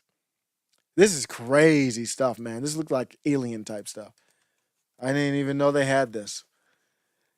So it's cheaper. It's cheaper than so I didn't know this. The Iron Dome fires missiles to protect Israel, which is great. I want one of those things for America and close down some bases. No extra money for the military. I want to cut their budget and get Iron Dome for all of the U.S., Iron Domes, and shut down as many bases all over the world that you need to. I love this thing. But the missile is $50K a missile. So you go missile. You're already mills easy into the game. This thing is like $2 a shot. Believe it or not, is what I saw. So somebody's recording it. He's like, yo, look at the thing's a laser beam. It's literally a laser beam. Shot up there to destroy the missile. They said it doesn't work well in the winter, but maybe they'll get it there, so they'll still have to use the missiles, but it'll save some money. So that's Hamas launching. I don't know where Hamas is launching those from. They must be launching them from Gaza. So you can see why Israel wants to go up in there. And they're like, we don't care if we need a carpet bomb. I'm not sure where those are being launched from, but they're being launched and they're being destroyed by laser beams, like some type of G.I. Joe thing you would see or something like that. Not even G.I. Joe probably had that. It looked like Star Wars. Incredible stuff. Is that what you're referring to, Metalopoly? I guess we owe MTG. Oh, the space lasers. That was funny. Metalopoly. That is so funny. I didn't even think about that. Now remember the controversy of MTG. I don't know if there was proof that she ever said that, but the rumor was she said something about Jewish space lasers. And look, what do we have? What do we have? We owe her an apology. What do we have in October 2023? Jewish space lasers. I didn't even think about that, man. I'm mad I didn't think about that angle. I'm really mad about that. Because if I would have, it would have been in the lineup for me to talk about just so I could have got that line out. I'm sure other people already got it out. That's funny. Thank you, Metalopoly. That is hilarious, man. Made my day. Barton Bella says people always talk about the expulsion of the Palestinians from Israel, but they never say part B, which is that way more Jews were expelled from Muslim countries and forced to become refugees in Israel. Yeah, I mean, I don't side with the Palestinians. I just say you've got to. Let me give you comic Dave Smith's take on it. You got to. I don't side, and this is his take is so good, and in this case it doesn't matter because his take is solid. It's not like he has a biased take here. But if you don't know, comic Dave Smith is Jewish himself. But let me find his. I was like, this is why I would vote for him for president, and I don't want him to run for president if it's not good for him and his family. So please don't get me wrong. But this is why I would vote for him. Here it is, comic Dave Smith. He says, fortify your borders. Have a real investigation. We don't know what happened out over there. How these barefoot paratroopers came through. Find out how the most militarized, prepared country in the world with the best intelligence failed catastrophically to protect their people. I was listening to Viva and Barnes. Barnes said they relied too much on probably technology, whether it's AI cameras or whatever, and that's not specific enough. I need more specifics, because when you look at it, they said that there was an attack on their internet infrastructure, and if you have an attack on the internet infrastructure, then that should have been automatic. So we don't know if they're clearing the way. Reserves come in and all that. So that's not good enough, Robert Barnes. With no beef with him, but that reasoning is not good enough. It sounded like it was good enough for him. That ain't good enough for me. And it shouldn't be good enough for Israeli people. Comic Dave Smith says, impeach Netanyahu for intentionally propping up Hamas. This is true. Then failing to stop them. True. Send special ops to Hamas. This is probably the most questionable one because it's a military one. And he's saying send a small special group of people to Hamas locations rather than mass bombing, and prove that you actually do respect innocent life on the other side. And that's the point of it. It's like whatever you do, just at least show you respect that. Kids, babies, women, and then, elderly, and then make a historic peace deal, a return to 67 borders and a true end to occupation and settlements. Win not only the region, but the world over to your side. What a great comment from comic Dave Smith. And it's the libertarians. The Libertarian Party is going to be not the party. People who are little L libertarian are the ones that are going to save us. Not the Libertarian. The Libertarian Party is just a vehicle. Little L libertarians are going to save us. And I want to play this clip from Brett, and then I'm going to play this speech, and I'm going to be out. On a happy note, I think. Not here, but on the speech, the ending speech. Haven't heard this speech in a while. And thank you, Barton Bella. Here's the problems that we have with the security breach. Just a little bit of it. Things start moving immediately. And here there was nothing for hours. And so I want to talk about some of the explanations that have been given so far. There are some unbacked. I have to say that these explanations are unbacked by any evidence or proof so far, but they have been thrown out to the air or to the mainstream media. It started with Iranian cyber attack that took down the IDF tech infrastructure that was running around for a while. Okay, that because they took down the IDF technology infrastructure, there was no way for the technology to operate. All right, let me just I think it's highly unlikely. Even if it was true, one would imagine that, especially was it within one day of the 50th anniversary of the Yom Kippur War, there is a cyber attack that doesn't result in every person being called up simultaneously and placed on whatever border is most likely to be breached under those conditions. Yeah. I mean, wouldn't it? Of course, that's why it's completely unlikely. And what about the backup systems, and how come? And then I'm asking myself, okay, if this is true, then how come all the civilian infrastructure was still working? We had no problem with any other infrastructure, just the IDF one was hurt. This just doesn't add up. And then it moved on to the narrative of takedown of the observer lookouts, including the human observer soldiers that were there. They said that the terrorists came into the bunker and just murdered or killed everyone. And we still don't know if this is true or not. But that was would the seem next. like a simple factual question. Yeah, and we don't know. There was no explanation or fact released to us about that. It was just a rumor.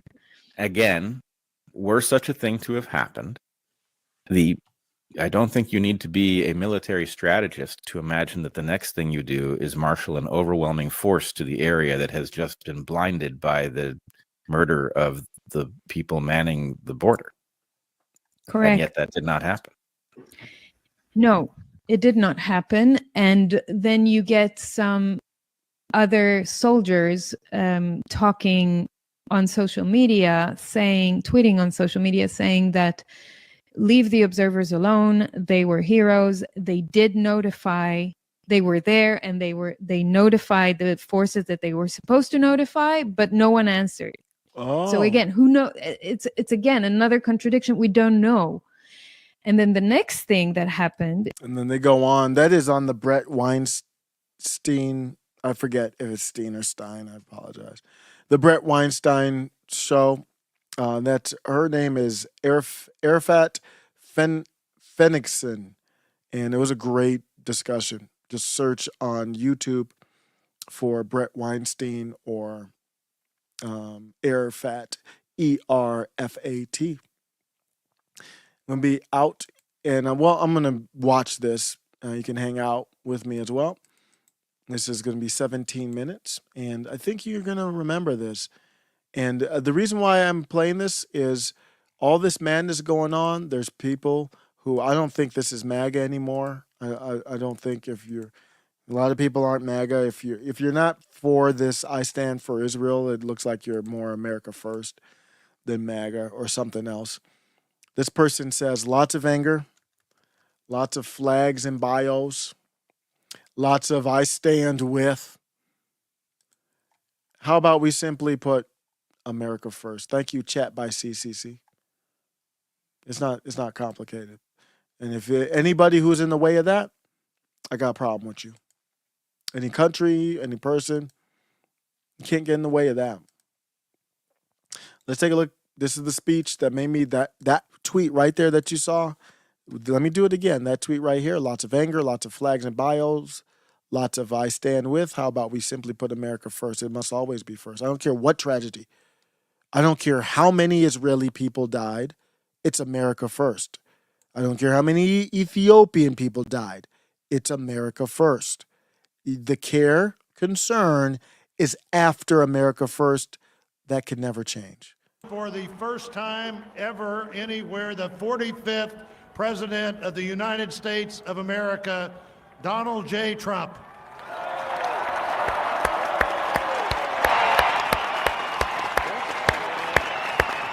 Did I get that one right?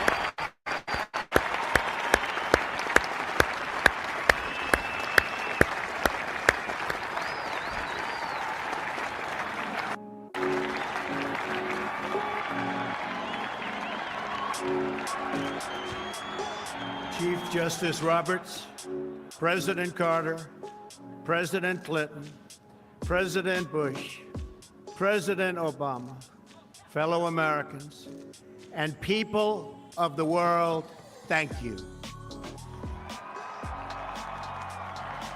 Damn. They were We, deep. the citizens of America, are now joined in a great national effort to rebuild our country and restore its promise for all of our people.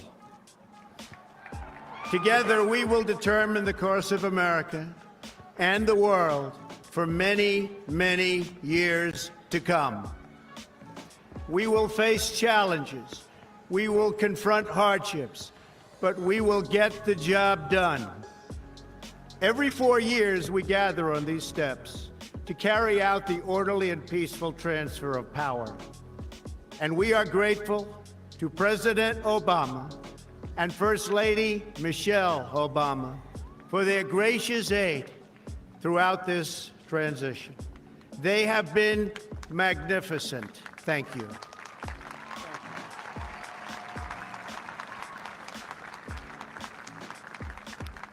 Today's ceremony, however, has very special meaning, because today we are not merely transferring power from one administration to another or from one party to another, but we are transferring power from Washington, D.C., and giving it back to you, the people.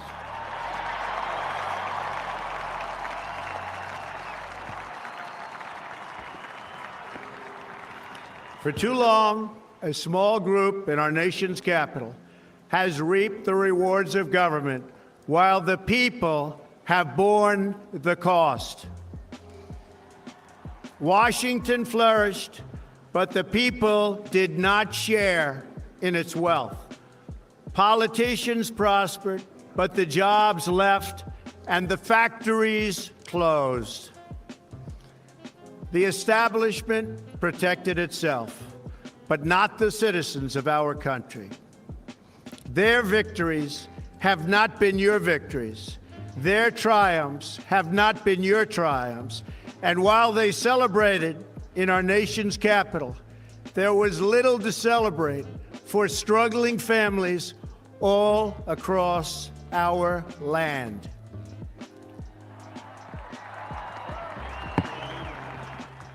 That all changes starting right here and right now, because this moment is your moment. It belongs to you.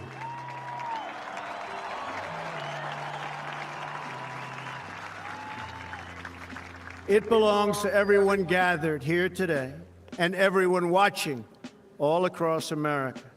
This is your day. This is your celebration. And this, the United States of America, is your country.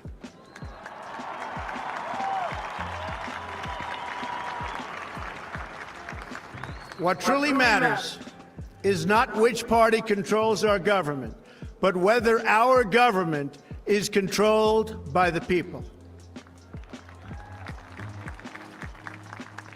January 20th, 2017 will be remembered as the day the people became the rulers of this nation again.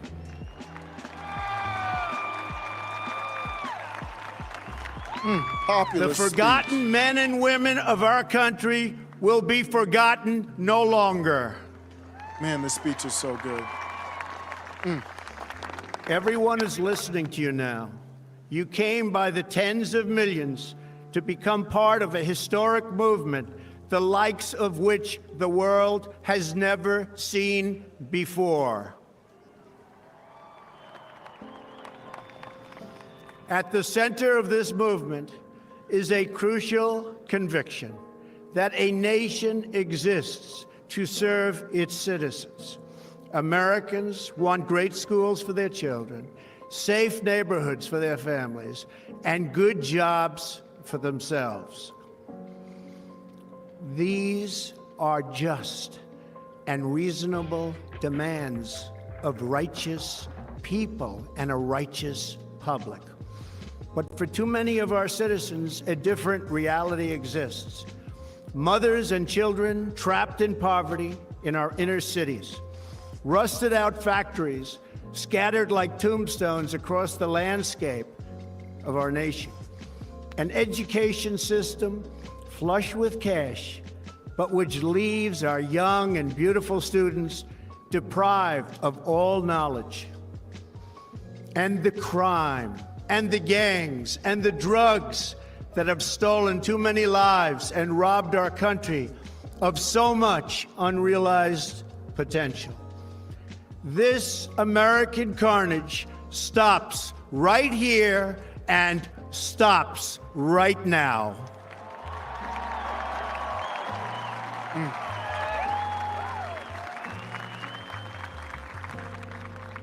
We are one nation, and their pain is our pain. Their dreams are our dreams, and their success will be our success.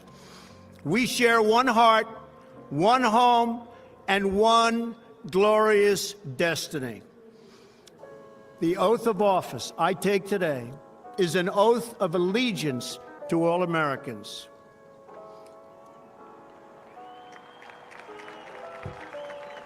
For many decades, we've enriched foreign industry at the expense of American industry, subsidized the armies of other countries while allowing for the very sad depletion of our military.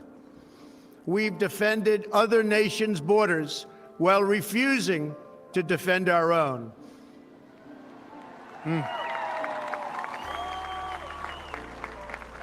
And spent trillions and trillions of dollars overseas while America's infrastructure has fallen into disrepair and decay. We've made other countries rich while the wealth, strength, and confidence of our country has dissipated over the horizon. One by one, the factories shuttered and left our shores, with not even a thought about the millions and millions of American workers that were left behind. The wealth of our middle class has been ripped from their homes and then redistributed all across the world. But that is the past. And now we are looking only to the future.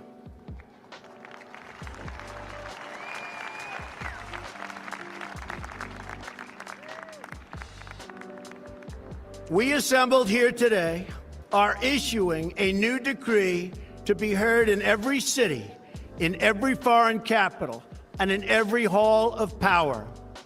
From this day forward, a new vision will govern our land. From this day forward, it's going to be only America first. America first. That's a classic moment in that speech. Every decision on trade, on taxes, on immigration, on foreign affairs will be made to benefit American workers and American families.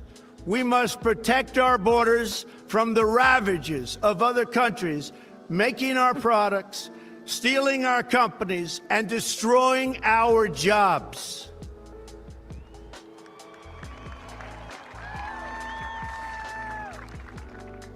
Protection will lead to great prosperity and strength.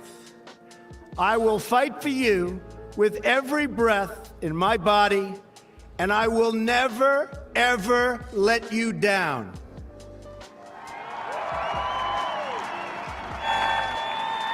America will start winning again, winning like never before. We will bring back our jobs. We will bring back our borders. We will bring back our wealth. And we will bring back our dreams.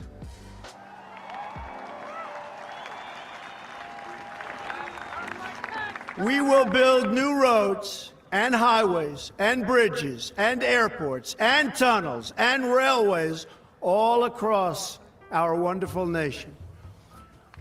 We will get our people off of welfare and back to work, rebuilding our country with American hands and American labor.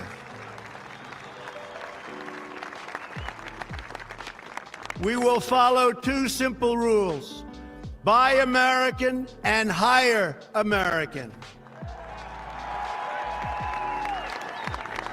We will seek friendship and goodwill with the nations of the world, but we do so with the understanding that it is the right of all nations to put their own interests first. We do not seek to impose our way of life on anyone, but rather to let it shine as an example. We will shine for everyone to follow. We will reinforce old alliances and form new ones and unite the civilized world against radical Islamic terrorism, which we will eradicate completely from the face of the earth.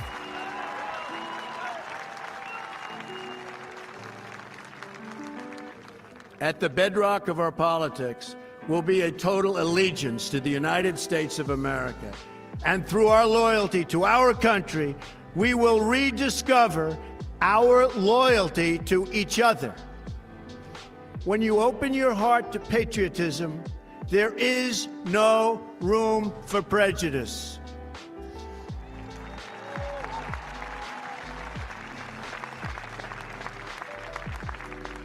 The Bible tells us how good and pleasant it is when God's people live together in unity. We must speak our minds openly, debate our disagreements honestly, but always pursue solidarity. When America is united, America is totally unstoppable.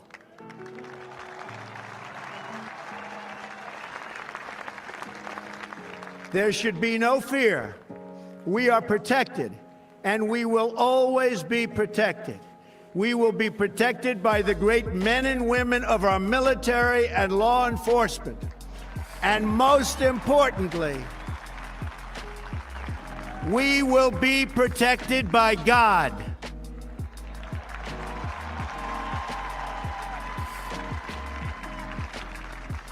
Finally, we must think big and dream even bigger. In America, we understand that a nation is only living as long as it is striving. We will no longer accept politicians who are all talk and no action, constantly complaining but never doing anything about it.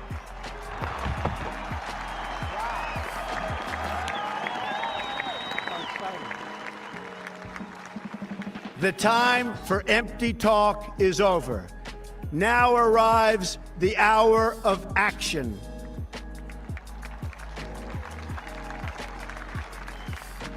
Do not allow anyone to tell you that it cannot be done. No challenge can match the heart and fight and spirit of America. We will not fail. Our country will thrive and prosper again.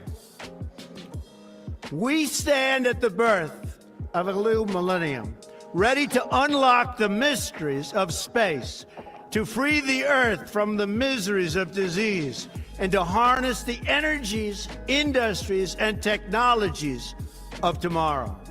A new national pride will stir our souls, lift our sights, and heal our divisions. It's time to remember that old wisdom our soldiers will never forget, that whether we are black or brown or white, we all bleed the same red blood of patriots.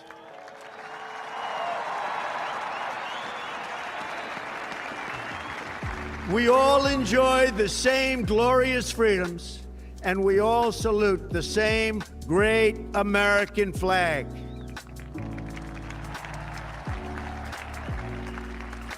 And whether a child is born in the urban sprawl of Detroit or the windswept plains of Nebraska, they look up at the same night sky, they fill their heart with the same dreams, and they are infused with the breath of life by the same almighty Creator.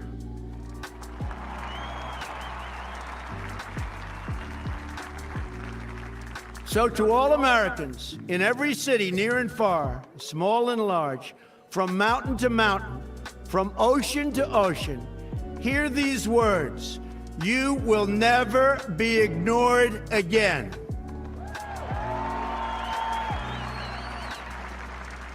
Your voice, your hopes, and your dreams will define our American destiny. And your courage and goodness and love will forever guide us along the way.